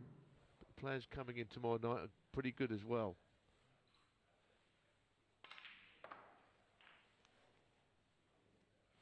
Yeah, he's getting a bit of practice on the table now, though, which is quite sensible, really. 7.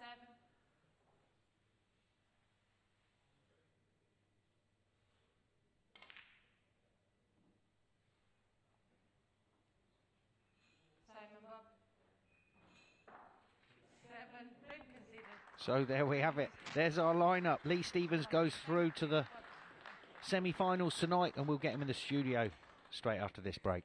Then semi-final lineup complete, and all 4 favourites have won tonight. Lee Stevens, the latest to join us in the studio. How did it feel watching the other 3 favourites go in, knowing that it was your turn? Yeah, it wasn't good. There's a lot of pressure on me for that last one, but look, I've been relaxed about it all day anyway, really. You can't take it too serious. I think you've just got to treat it for what it is, and that's all I'm doing, really. Yeah, your long potting was good, though. Yeah, it was. And it needs to be, because that's how you get yourself in. Yeah.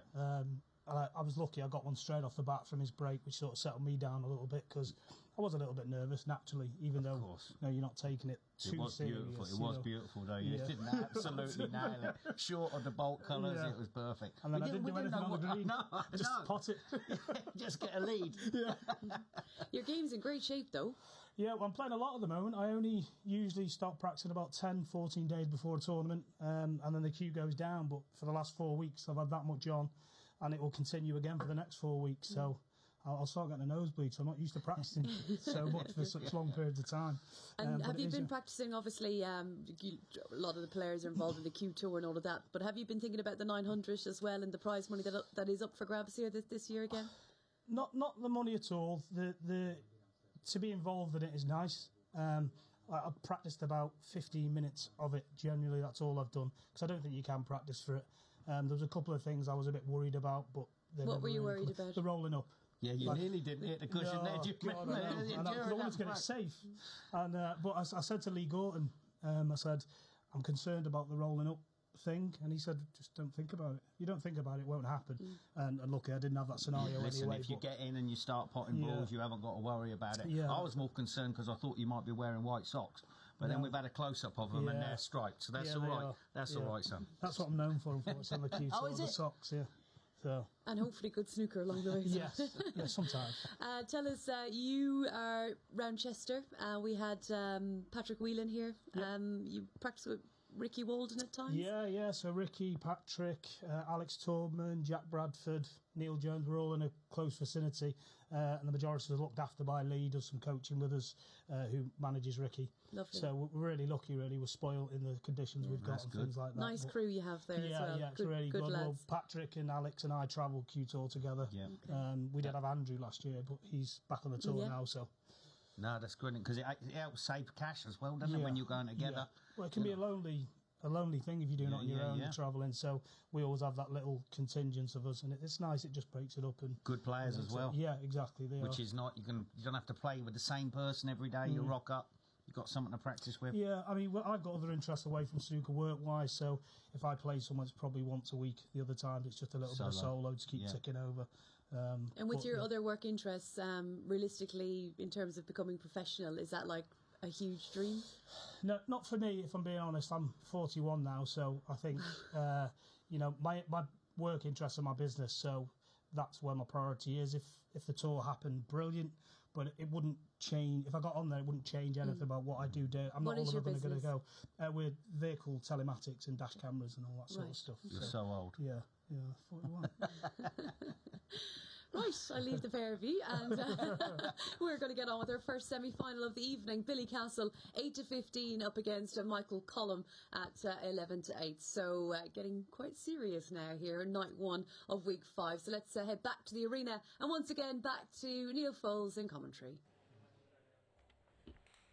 Thank you, Rachel. Yes, it's the first of the semi-finals of the evening. Billy Castle, Michael Cullum, and both of them won their first matches.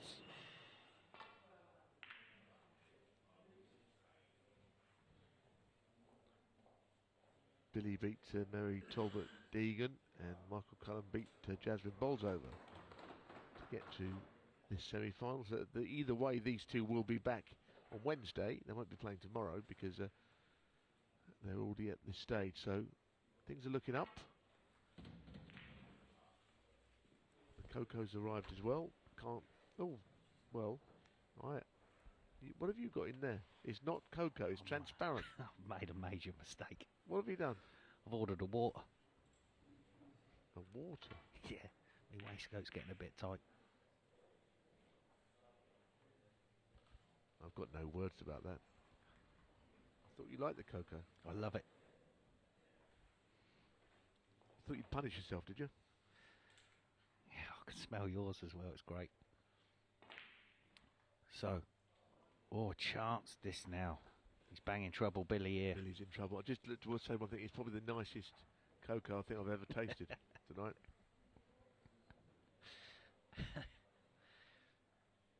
So, can he not? He's tight against that yellow. This is difficult. He's not hit that. Has he hit that? Is this the best? Is this the shot of the whole championship? Oh my word! What a phenomenal shot! Great shot, wasn't it? The pace and everything. You thought he hadn't hit it hard enough. I tended to agree with you, and I wasn't sure. Yeah, he did it. It was a terrific shot because he was in all kinds of trouble there. So, is that one of your hot shots? That is the hot shot. Ooh. See, this is where you can come unstuck. You can knock that blue in there. Yeah. And it wouldn't really have been that unlucky. 50-50 in that you shouldn't have hit the blue on that safety shot in the first place. And then you can't knock it in.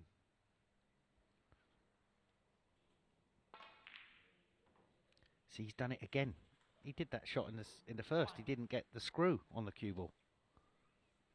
Do you remember? I do, and I'm not sure what.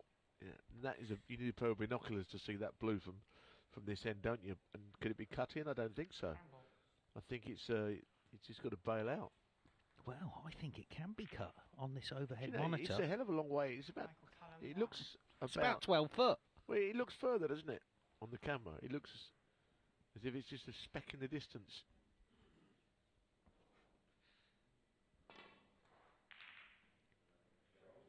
Oh, he's found a fluke. What a fluke. He's unbelievable, isn't he? What's he going to do next? Pull a rabbit out of the hat or something?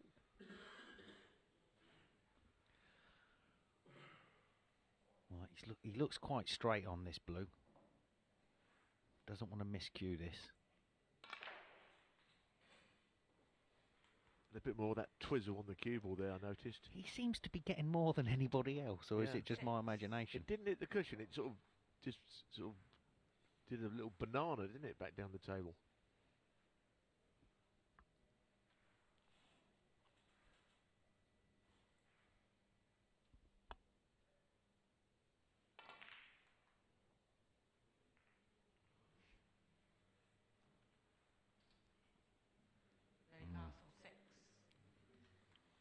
Little mistake from Billy there, trying to. That's the problem when you're not just clipping off the pack and you're trying to hit a cushion. He's stuck this after a couple of kisses over the pocket. So Michael is definitely not getting the same work on the cue ball as he is Billy. It's all timing, you know, isn't it? Yeah. So, do you just roll this in dead weight? Tough shot, really It tough. isn't.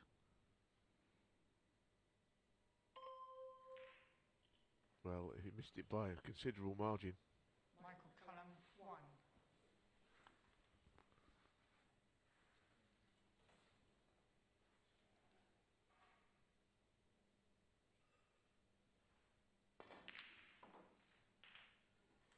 Now, is he going to just blitz the bunch of reds open this time? That's what I'd be doing.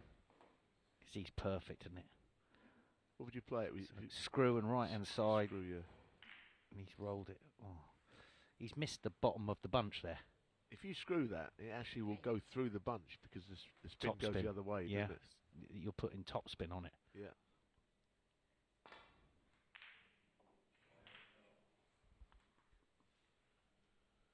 tuck up behind the brown, hitting a cushion in the process.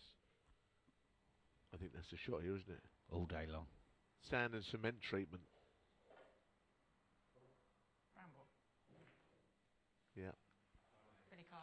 All bases covered there. Not many in front though still.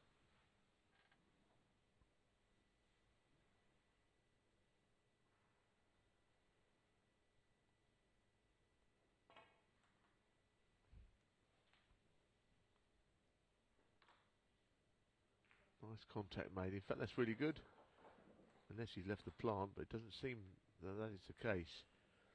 I think I'll be playing safe off that left red and coming up behind yellow and green here, you know. Nothing much wrong with that shot, however. But he has left that left red now for the up and down safety. Yeah. So the shot you said you'd play, I kind of agree with you, because you're taking that red away. Yeah. From him to hit. So now, if he gets it behind the yellow now, Billy's in trouble. That's right, and it's quite a good safety shot, in fact, this one. The weight is absolutely dead on. Look at that. Cue ball's nailed to the bolt cushion. I think he might have played slightly the wrong safety shot, Billy, there. I mean, sometimes it's just minor things. You could have played the other red. And now the battle of the safety has been won by Michael Collum, but now he's got to exploit it and knock a few in. And his timing has been a little bit amiss, I think, so far. Pot's a good ball, but he hasn't quite got that cue ball working for him. Let's see what he can do now. He said he got nervous first round. I understand it. Put in a lot of pressure by Jasmine Bolsover in the middle of that frame.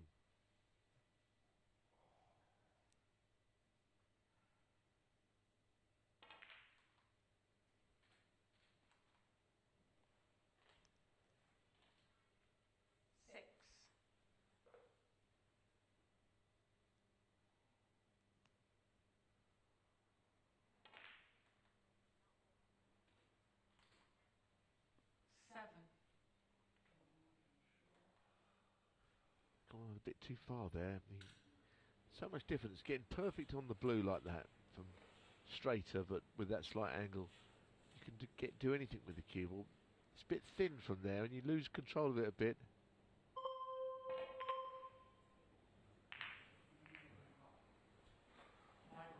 Yeah, I do think it's one of the shots that the players seem to have struggled with. Well, except Michael Holt, he landed absolutely spot on every time he hit it. But that thin blue is very difficult to control the white ball. It is. And of course, as you saw, you can miss the pot.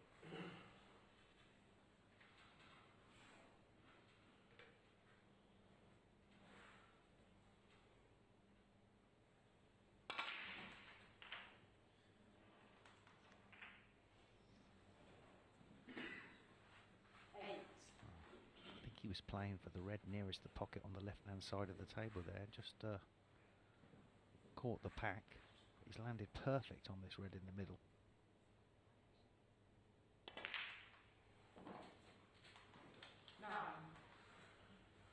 Certainly wasn't a bad cannon, was it? He's perfect on the pink. Series of little stun screw shots now. He didn't get into that as much as he wanted. 15.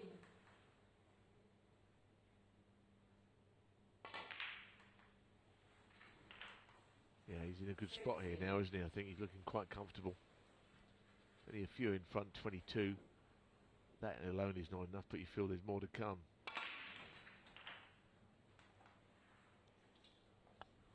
Slightly overscrewed that one, mind.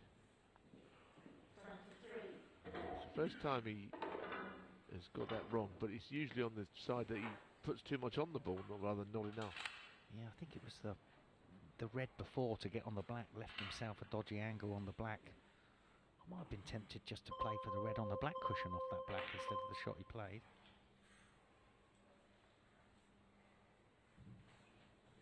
Still good cue ball.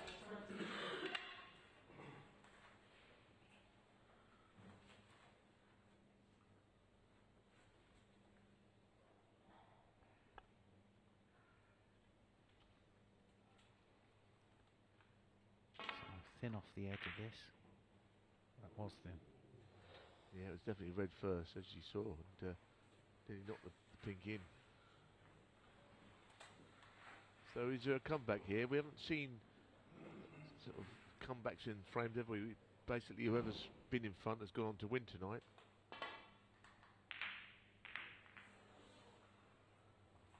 You have to be careful there. He's hit that so thick. So, this is a chance.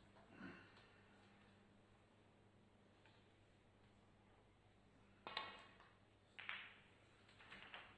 thought he might have screwed into the red underneath the black there and got that into play. Yeah. I suppose if you hit it full ball, you might not get on a colour, but I know what you're saying. He hit that one well. That's the best he's hit one today, I think. He's been a bit unlucky there as well. Would you play the red you're closest to? Is that a no-go? What is it? It could be chippable, but yeah. Then again, so could this one. The red in the middle. I think he's going to try and chip it in past the blue. Didn't like the way he played it. Didn't like the way he screwed it, because you screw those shots and you push it onto the ball, I think.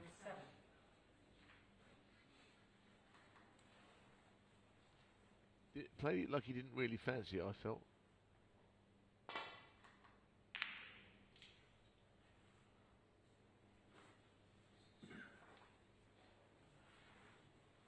He's getting a bit twitchy down there.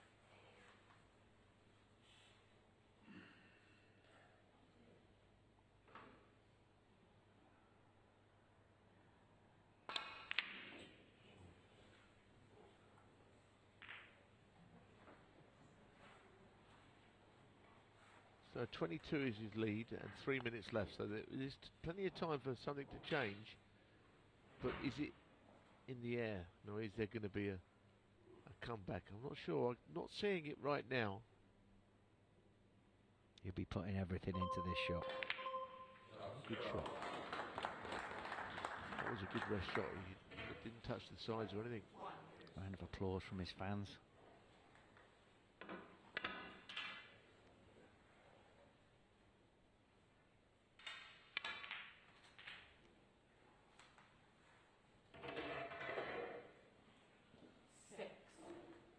He took that blue quite quick. He really should be running the clock down a little bit.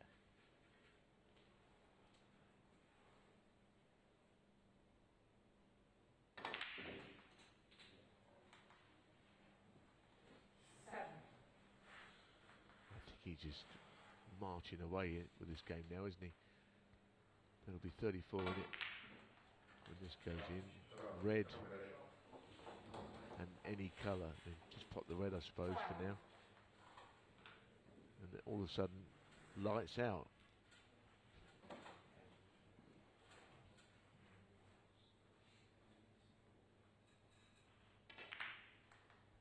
It's the right way to play it. Just make sure the red. Don't think you see him losing from here somehow. Let's hope he hits a cushion. Well, you wouldn't rule anything out, would you, with Billy, because you've got previous.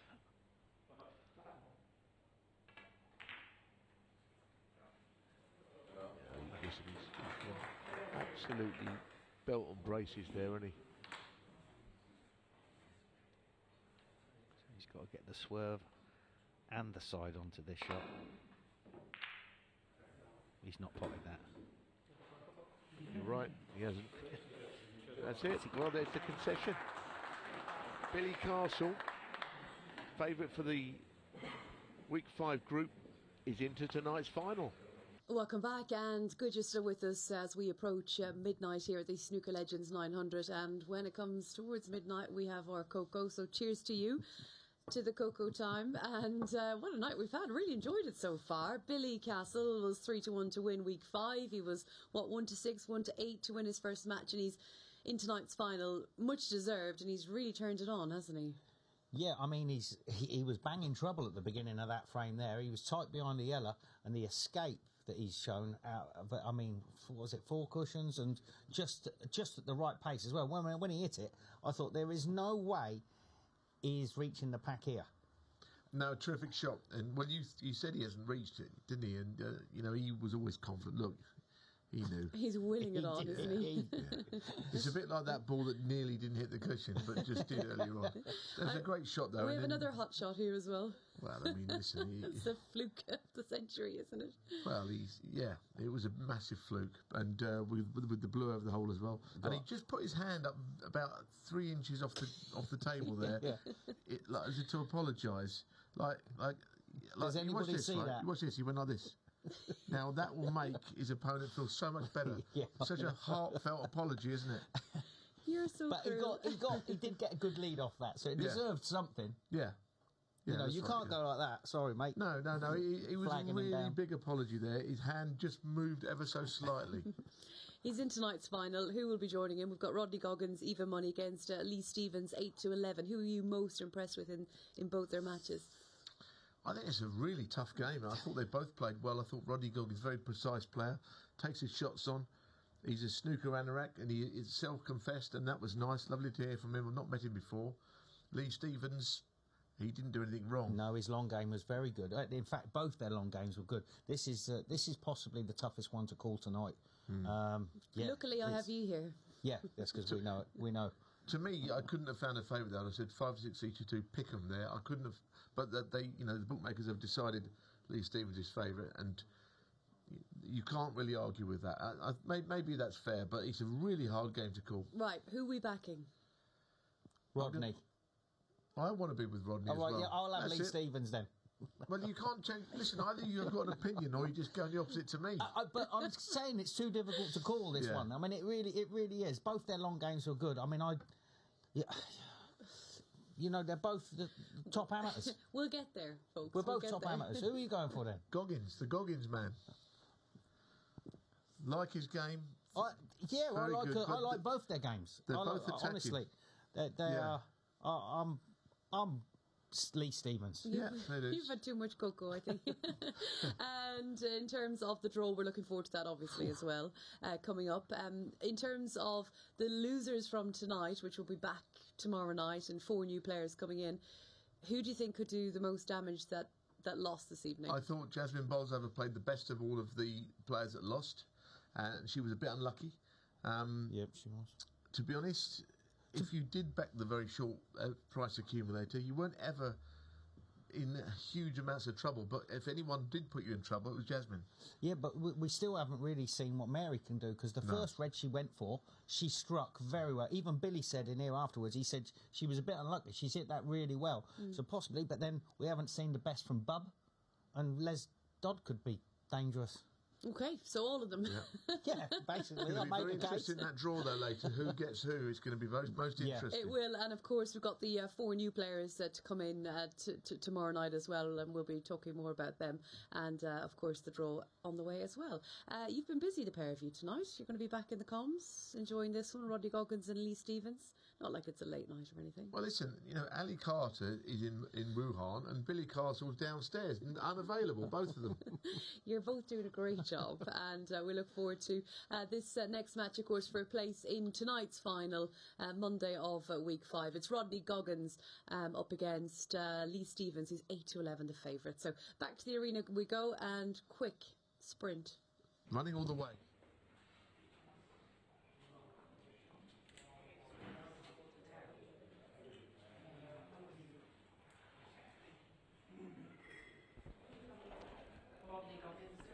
So here we go, folks, for the second semi-final. Week 5, Season 2 of the 900, Rodney Goggins to break.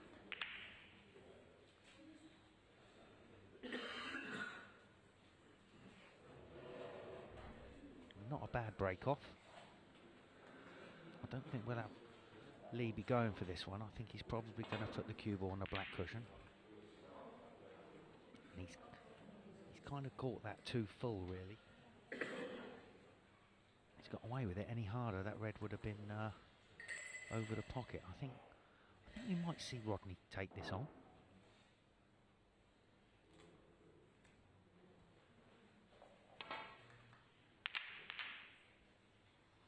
Now, I'm not sure. Don't know if he did or didn't. Do you? No, I'm just about to say I'm not sure what he did, because it looked too hard to be putting the cue ball on the bolt cush. Yeah. Very hard match to call this. Intrigued to see who wins it, but I know one thing. Lee Stevens does put a good ball at mid to long range. You know, he did it in the first match.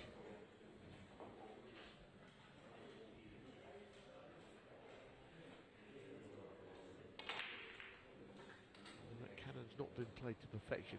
He's still on the red he's closest to, but he's going to go through a load of red. He didn't mean to hit the red on the way through. I like this shot though, a little jabby. Oh, he's playing topspin. I thought he'd play a little jabby screw with right hand side, which would have kicked. Goodness me, ball's flying everywhere there. That's a great split.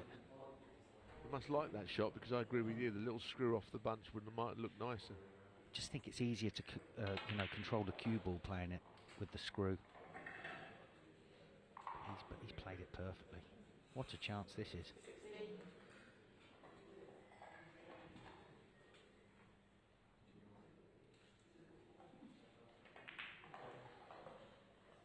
Oh. I was just about to say, could this be the ice break? He's on the walk. He's walking there. It hit the bottom jaw though, and they don't go in off that jaw, as he's just found out. Nor should they. And he's played that nicely. That's a difficult shot when the ball's that far into the pocket. Lee is absolutely hopping mad, isn't he, about missing that? I mean, it was a good chance, and I think he just was walking around for the next shot, didn't give it any thought that he'd miss it.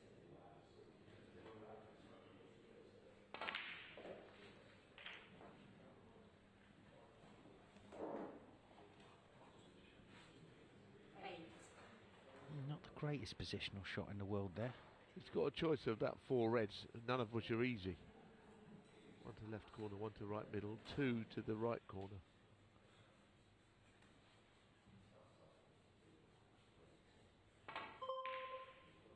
Good striking. Yeah. Nice shot. I was surprised with that last black he played. I would have just stunned off the cushion up on that line there. He had like 2 or 3 balls into the left pocket, Neal.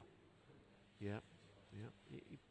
I suppose people play the game in all different ways, but one thing I do like about him, I think he just looks good around the table, and he just plays the game correctly, doesn't he? Nice player. I've watched him in a number of these events. I'd only heard of him before, but not seen his game live, you know, and he's very good. Nice way about him around the table.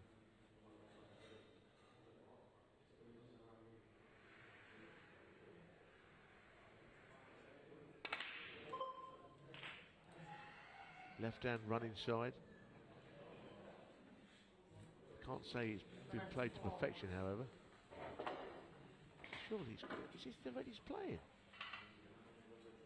Goodness me. I don't think any of the red the last red on the... If you said what's his next red going to be, this would be the last of all of them. Well, I don't know what to say, do you? I mean, he's just got down and played it like it's the obvious shot. It all happens, you know, if you run out of position, we've seen it time and time again, you run out of position, it starts to get away from you. And I just... Oh, how's he found the gap there? Wow, the Henry Kissinger shot.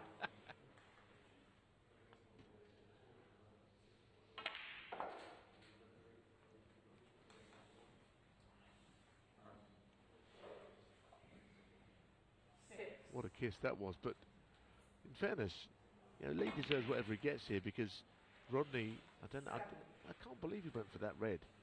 He just didn't even flinch, did he? Just went for it along the cushion with that rest. It was odds against, wasn't it? I mean, well, they've both missed a couple of chances now, haven't they? I mean, they've both had a good chance in the balls each. So... I suppose a little bit of pressure out there, you know, one of them's going to be guaranteed 250 quid. Maybe 500 if they can beat Billy in the final.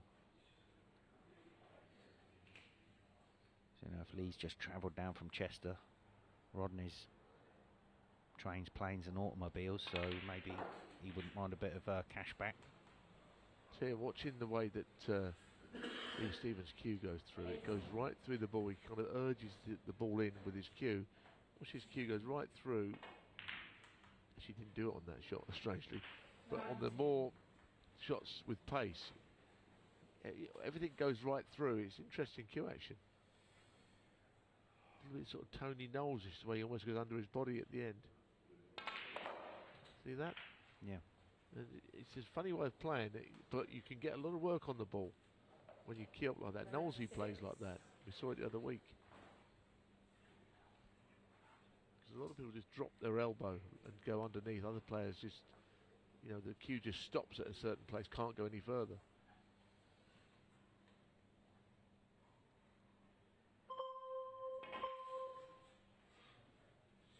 Oh, that's a beauty. That's a nice shot. Really delicate. Nice player, isn't he?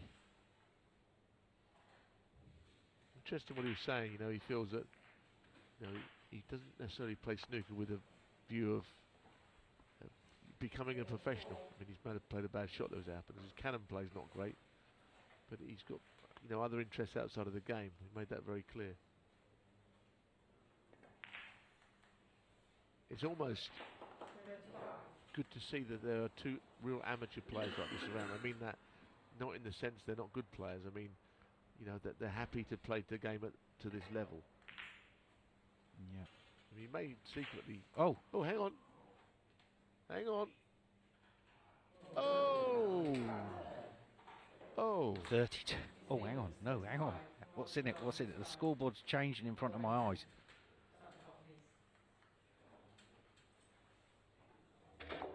Well, I mean, hold the back page. I mean, all the headlines are being written.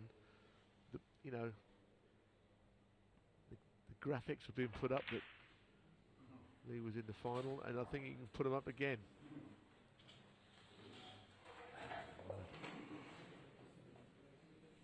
Ball in hand. Nil point. Well, that's I can't believe that's ever happened before, is it? Well, maybe. It has happened before. Has it? Leslie. Yeah, ball in hand, didn't pot the first ball. Last year, yeah. No, you did say that. I thought he potted the red or something. That No, was it, no, he missed the first one. Sorry to bring it up again. Rodney, being the statistician he is, he probably knows that. He probably got it listed as player number 2 to do it. Yeah, I mean, for me, if I can't reach that one left-handed, I'm potting the red in the green pocket, just because I can bet my hand on the table. I know, it's funny to use a rest shot when you don't need to. I mean, there must have been a better alternative than that. All them reds and you end up playing with the rest. And the rest has not been his friend in this frame, has it?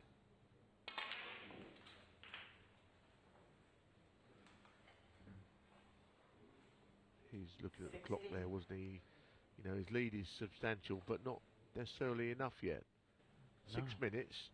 Is there going to be a twist? There's going to be something tonight. Very dramatic. I'm not sure what he played off of that black. Do you think he played the cross double on the red?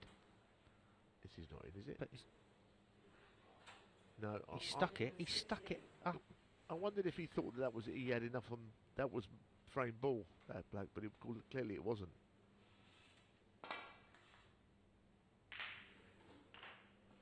Oh, he's put loads of right hand on that. Well, if he doesn't pot a colour, he needs a snooker. So as he's playing the pink in the middle, this would be a good shot. Pink in the middle, cue ball all round between green and brown on the red. I'm sure he's doing it now. I think he's gone back down into the yellow pocket. Yellow pocket and then double. And then the Barney rubble. Not happening, is it, tonight? I'm assuming Rodney will stay over here and till Wednesday. I'd imagine so. He'd gone back to Northern Ireland, surely. No, not from Northern Ireland, I think. But yeah, no, I'm not sure. You might have gone back. Let me tell you something that did happen, right? Quinton Hahn played his first round match at the Crucible, went back to Australia before he played in round 2. So don't rule anything out. And that did happen, although he was a bit of a crank, wasn't he? Let's be honest. He has done some strange things, Quinton.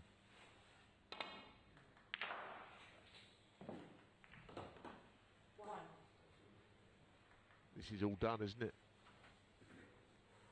Yeah. Yeah, that's definitely done now. Yeah. And you can't argue with the two finalists. They've been the two best players on the night, haven't they? It could be a massive pot fest. Oh. Rodney is carrying on. He's got to be tight behind the brown here.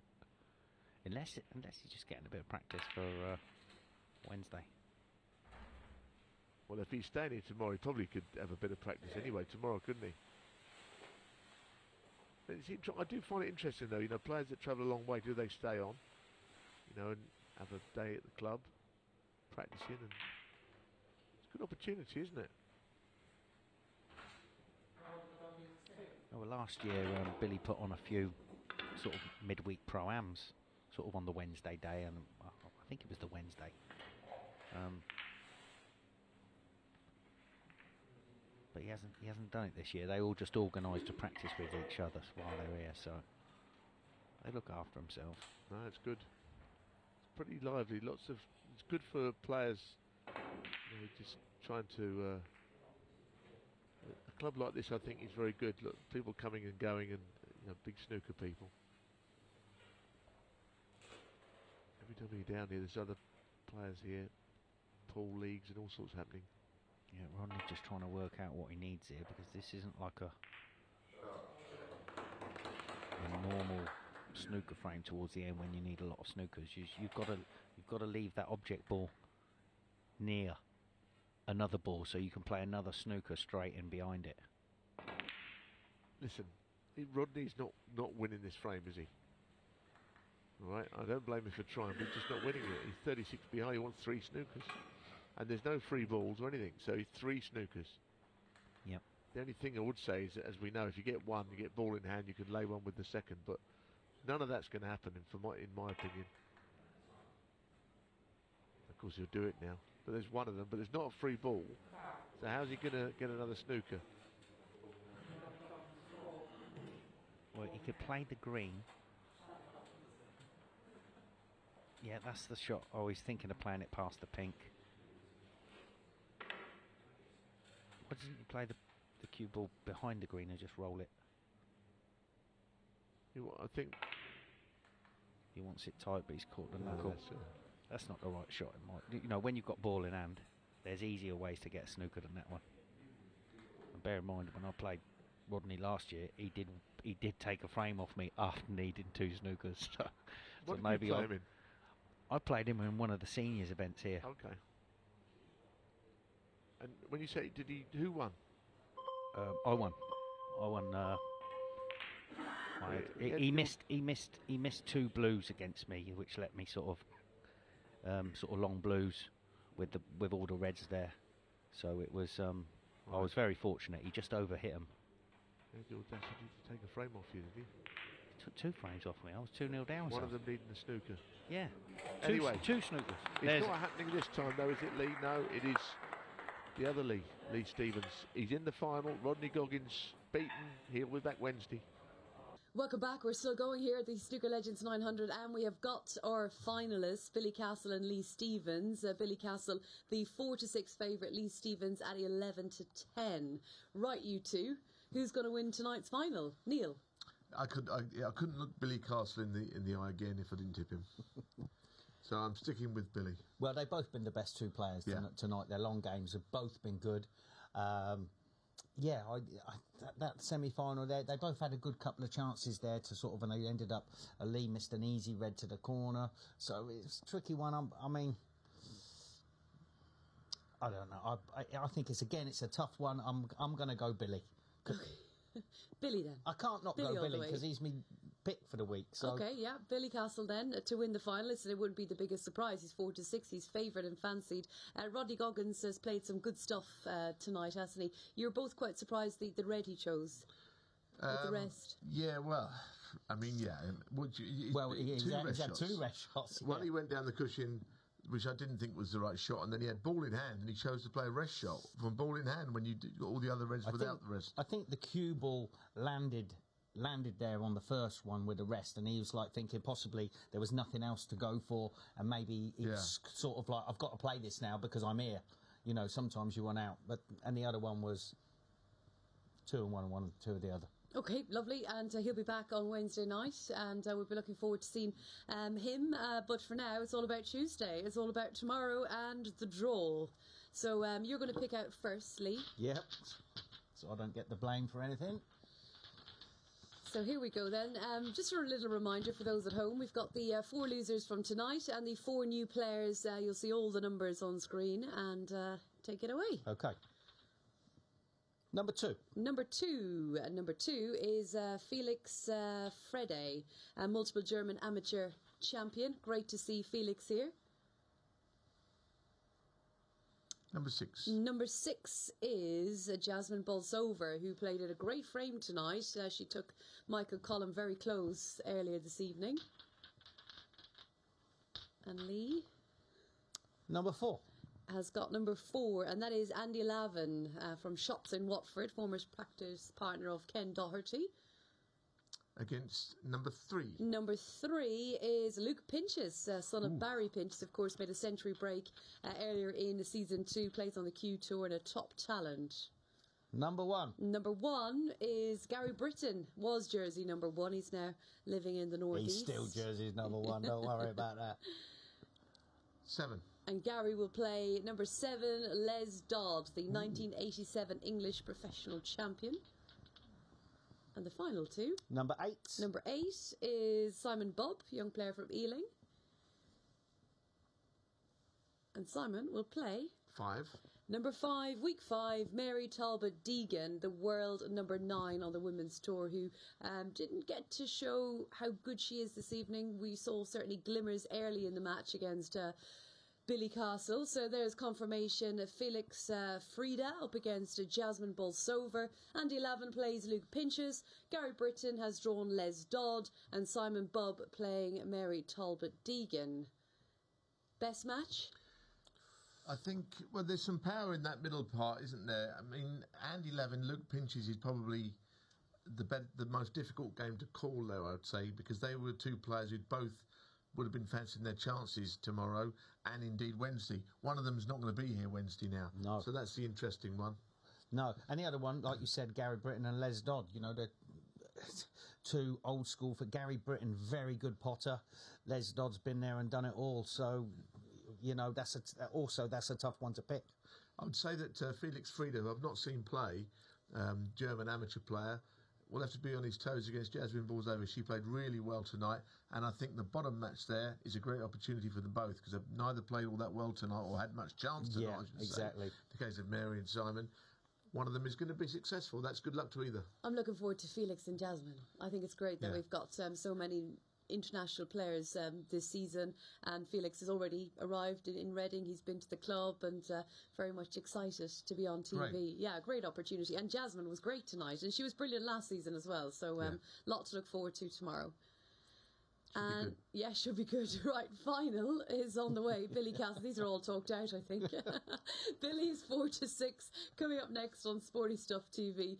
Lee Stevens at 11 to 10. Thank you, guys. And once again, you're going to have to hot-foot it to the commentary box. We're going to take a very quick break, but stay with us. The final is coming next. So, welcome back, snooker fans, for the final of night 1, week 5, season 2 of the 900. It's the club's own Billy Castle against Lee Stevens in Chester.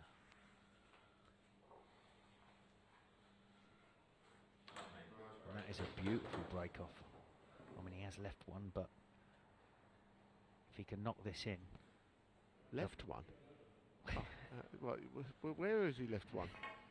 I'm thinking there's the long Left straight red. Anything could have been better than that shot. I think... oh dear. Yeah. But, like I say, left one there. He's run a very tight ship over there, Lee. Anyway, it wasn't a good shot that was played, let's be honest, by Lee. And of course, here he is, the local hero in.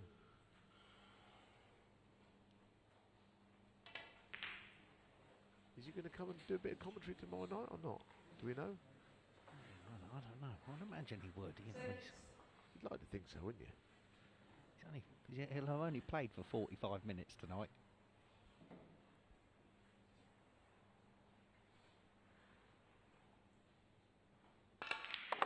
Oh, look at the fizz on the cue ball.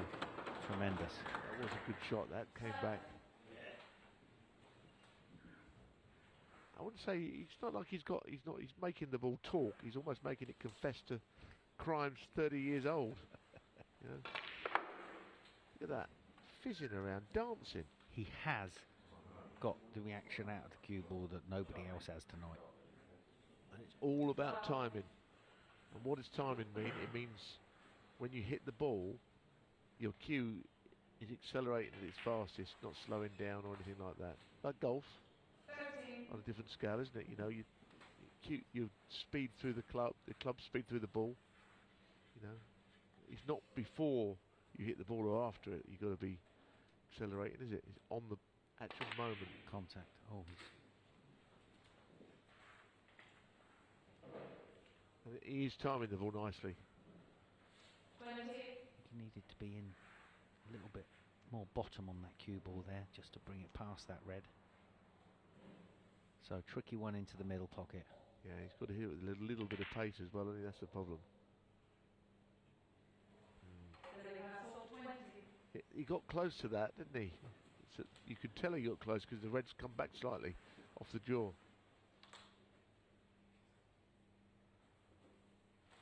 So he's opened the door a little bit for Lee Stevens here. Playing the bottom red. That was the more difficult red, but it was a good shot, wasn't it? To freeze the black spot for either the black or the pink. So that was clever. Yeah, it was the right shot, I think. Slightly more difficult pot. See, that cue action where cue goes underneath the body. Generates a lot of sort of speed through the ball also, and a good follow through, you know.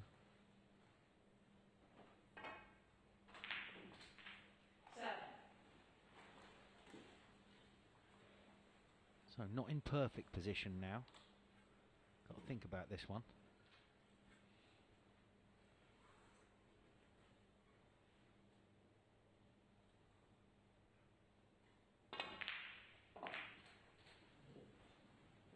And that's what happens when you got to start playing cannons. Yeah, I'm not sure that's his strength, but he normally pots his way out of trouble. But even here, I don't know if he's going to be able to do that. I see no pots here. He's got to play safe.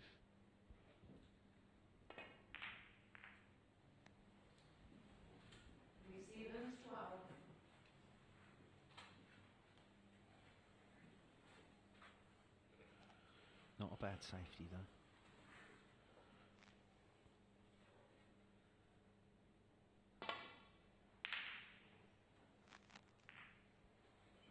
That's a good one back. Very good.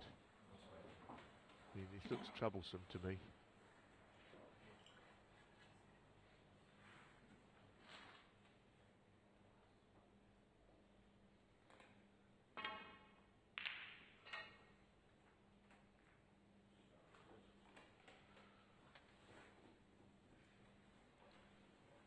So 5 minutes into it, third of the match is gone.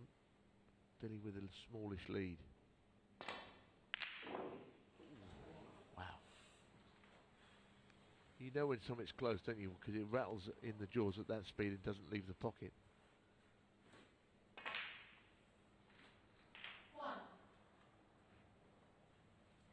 New favourite, I think, in the frame. Yeah, only a couple of balls out in the open at the moment. Just that he's in possession, isn't he, here? You know, a chance to score a few. If he got a nice angle on the blue, I think it'd be worth trying to break the three reds up with the red over the hole. I'm not sure he can do that here. Well, I think I'd be playing it, you know. Yeah, I'll make you right. You know, you hit it with a bit of pace so you don't get stuck on the three reds. You've got the red over the hole to back it up. He's missed them. Unless that top red goes. 14. Well, he's only just looking now. No. No, he's missed the cannon. See, his cannon play, his touch is not as good as it might be. I don't know if it's just tonight or what. Because that was a big target, those three reds at this level, wasn't it? Yeah. Well, you did actually call that in the, I mean, in the last he semi-final. pots a very good ball. And you know, it's like anything, isn't it? Sometimes you just get spells when you get tense up a bit when the pressure's on, and that's basically what this is all about. So, well, he's not playing the cannoneer either. Now he's gone taking the points now. There's an awful long time ago to go for that. I understand it though. He may not have thought it was the right shot there. Oh, I would have jacked up there and just, you know, lifted the butt in the air and dug down and got the...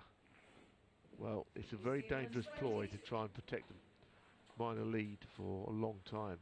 Yeah, you know, you'd back yourself in a you know, in a normal frame of snooker to pop that black and split those 3 reds.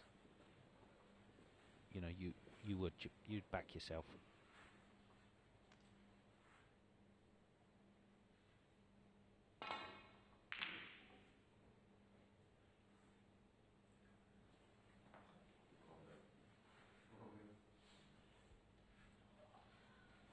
Just run on a little bit. Could be too close to the cushion to go. Looks like he's going to play it.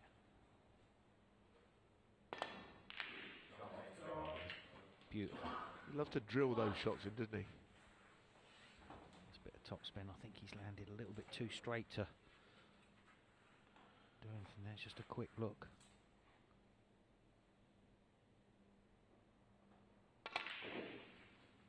Oh no, this is a very good shot. He deserves to be on one there. That's a great shot. That's a more difficult cannon than Lee played. He didn't play. Well, he didn't get anyway. Yeah, yeah, the other one in the blue, but you're right, yeah. I mean, he's called it perfect, hasn't he? I mean, he's run round off 2 cushions. He's underscrewed that a little bit, though, because now he's made this a little bit skinny. Because really, you're going in towards the pink here, aren't you, naturally? If the pink wasn't there, you go up and down. It wouldn't be too bad, but you could hit the pink on the way through. If you miss the pink, you're a bit near the left cushion. Pink's in the way, isn't it? Basically. I think he knew it. Just didn't get into it. We've been saying that he's getting into the cue ball more than anyone else tonight, and then he just didn't get into that red in the middle pocket. Wanted to screw across more rather than stun up. Scores are level.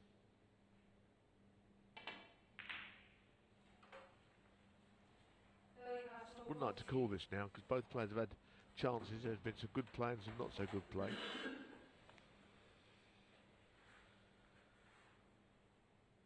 Not going to get a deadlock in the final, are we? That would be great, wouldn't it? Especially with these two potting long blues for half an hour. Well, I think we're massively overdue one. I mean, we had the one with Jasmine. There's only been one, hasn't there? Or was there a second one? No, didn't. I think we've had another one with Emma Parker. I don't know. Oh no, she did the clearance, didn't she?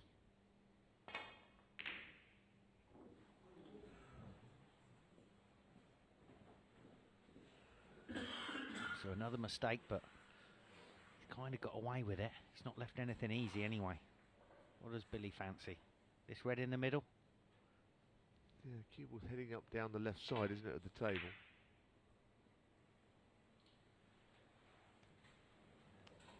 A 2-in-1 shot.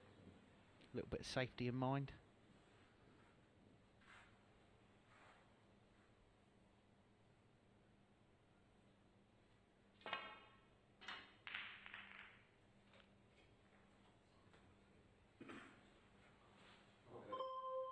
He's been a little bit unlucky there because that was a tough shot, and he's played it all right, but the reds fell over the right-hand corner pocket. Do you play the cannon on a pink and black? Just clear up using blues.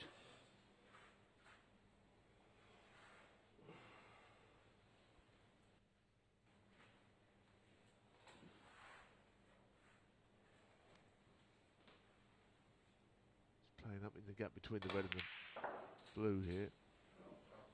That's nicely played. Very nice. If he's got an angle, if he can get top side of the blue, which he hasn't done. I was going to say, what if there was an angle maybe to screw in the blue and the pink and black to land on the 3 reds and free those, but he didn't put enough left hand side on. Can't do that now. he's just going to have to screw the cue ball back and play the... he hasn't got into that. Now it's too thin. He's going to cannon that red on the black spot. He can't avoid that, can he? Well, I don't think so, unless he plays it slowly, I suppose. Yeah. So, 10 in it, and there's still plenty of time. Both players have had chances this frame. Whoever loses it will think they might have won it, whoever it is out of these two. Yeah. When he took the green on Billy there, I might have been tempted to play the blue and cannon into the black and the pink. Yeah. Stay on the 3 reds. Was it a little bit thin on the blue? That's why he took the green. I thought you played the green quite well, but I know what you're saying. So now what? 6. 4 in it.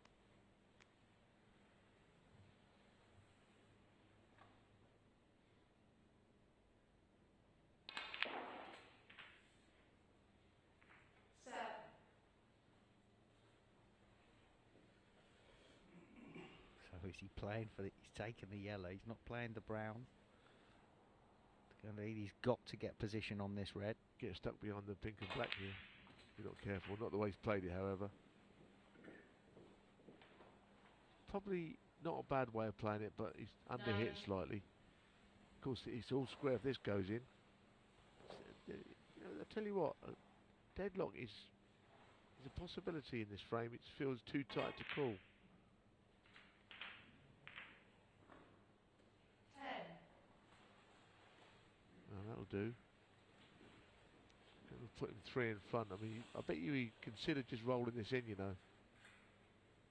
Play at the pace and you miss it, you do your brains, don't you? Yeah. The shot is to sort of make make sure. Yeah. All day long he was doing that, wasn't he?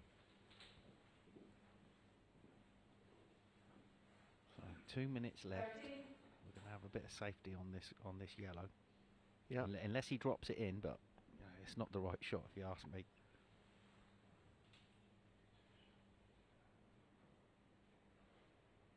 No, I think you just put distance between them, don't you?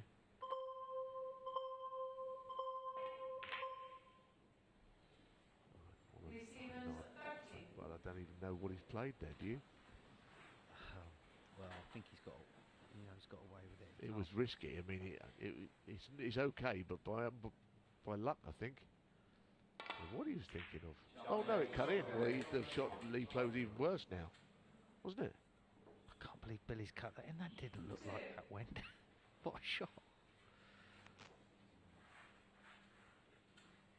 So now, does he go for the green? I think he's got to. Oh, Billy Castle. The crowd liked that one. Still time though. I mean, you see how quickly he ran around the table there. He's very sprightly, wasn't he? Now all of a sudden you've got the, don't rush. But the bottom line is, if this doesn't go in, Lee Stevens will get another poke at this. So what does he do? You've got to get this safe. Then, so you pot it, you win, don't you? He's got to hit this as hard as he can, basically. Towards a pocket. Attention, all pockets, please. All pockets. Where's that going? All pockets. Oh! Billy's laughing. Oh, it's played in a good atmosphere. They're both through. They're both through to Wednesday. But there you have it. Week 5, night 1 champion. We've got Billy Castle. We'll get him in the studio next. Your winner tonight is Billy Castle. Welcome back, everyone, and congratulations to Billy. How was that for you? Oh, yeah, I got a bit twitchy towards the end. More than twitchy. Yeah, I didn't even think the yellow cut it in the middle. I thought I'll still take it on. If it goes in, it does. If it doesn't, it doesn't. And then the green is like, give yourself a chance to win. My long game's pretty good. It's a tough green though, because you naturally want to play that with left, but you play it with left and it pushes thick, doesn't it? Yeah, and it stays thick. It doesn't swerve back. So it was a tremendous green. I mean, on the green, I aimed at a lot thicker, believe it or not. I didn't aim at that triangle just to push it in, like you said. And then I was thinking, I'd normally take the brown on 9 times out of 10, and I thought played the right shot. And then No, the right shot was knock the brown in. Yeah, You played the brown 9 times out of 10, but not tonight. No, I just thought, like, in the end, I had a few people there behind me, and I thought try and get the win tonight for them because they all come out tonight on stage. So that was nice. And obviously then it was attention all pockets with Lee on that last shot. I thought it was in. Yeah, where I stood, I thought this is in. But lucky enough for me, it stayed out. Oh, this is it. Yeah. Yeah, I mean, straight away I thought, that's in. You know when you just know, because he's probably wanted the double. But as soon as it hits that side cushion, you're thinking, oh no, this is in.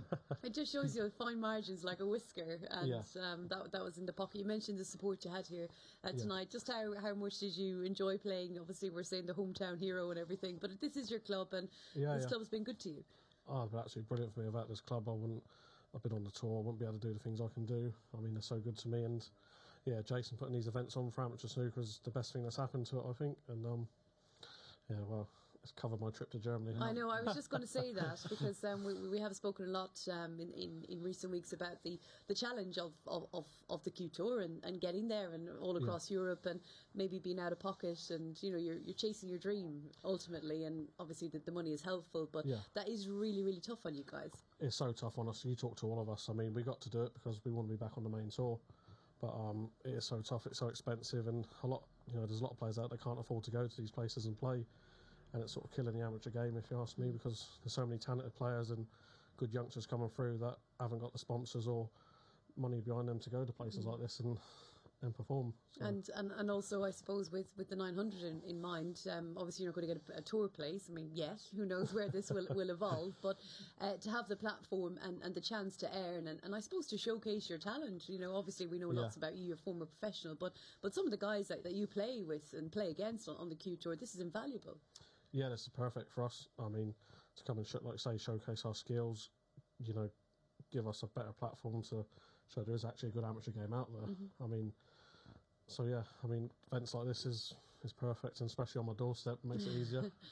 And how much have you been enjoying working with this lot in the commentary box? Well, as I said down, I prefer commentary. No, I do actually play it out there. Lee, every shot's easy from the commentary box, isn't it? Listen, I've not missed a shot for ages, but Billy's a great player at the end of the day, and it's good to see him sort of do well. I know that match could have gone either way there, but listen, this is nothing. This is Wednesday. This is just get through to Wednesday.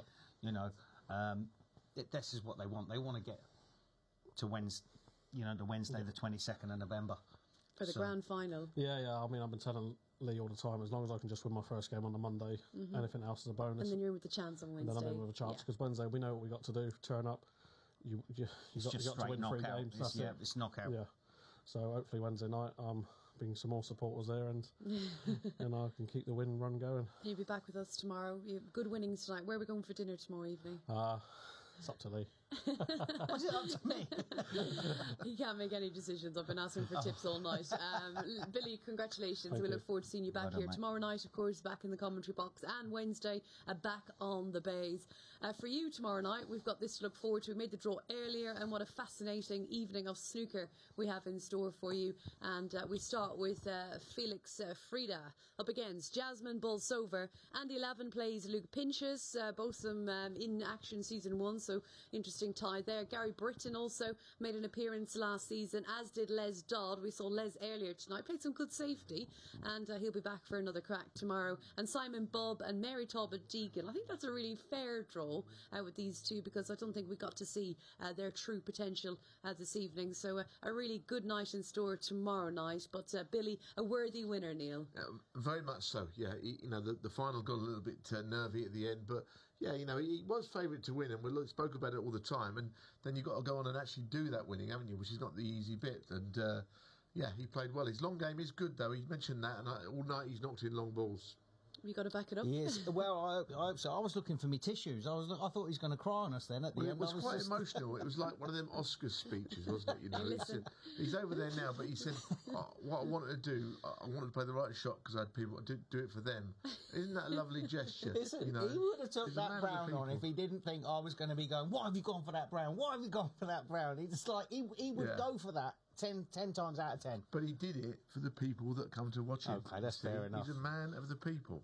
He's a man of this club right now, and to be fair, a great lad, Billy, and a deserving winner of our first night here at Week 5. We'll be back tomorrow at 10 o'clock. Thanks as ever for tuning in. Thank you, guys. It's been fun, and we hope we'll see you from 10 o'clock once again on Sporty Stuff TV. Bye-bye.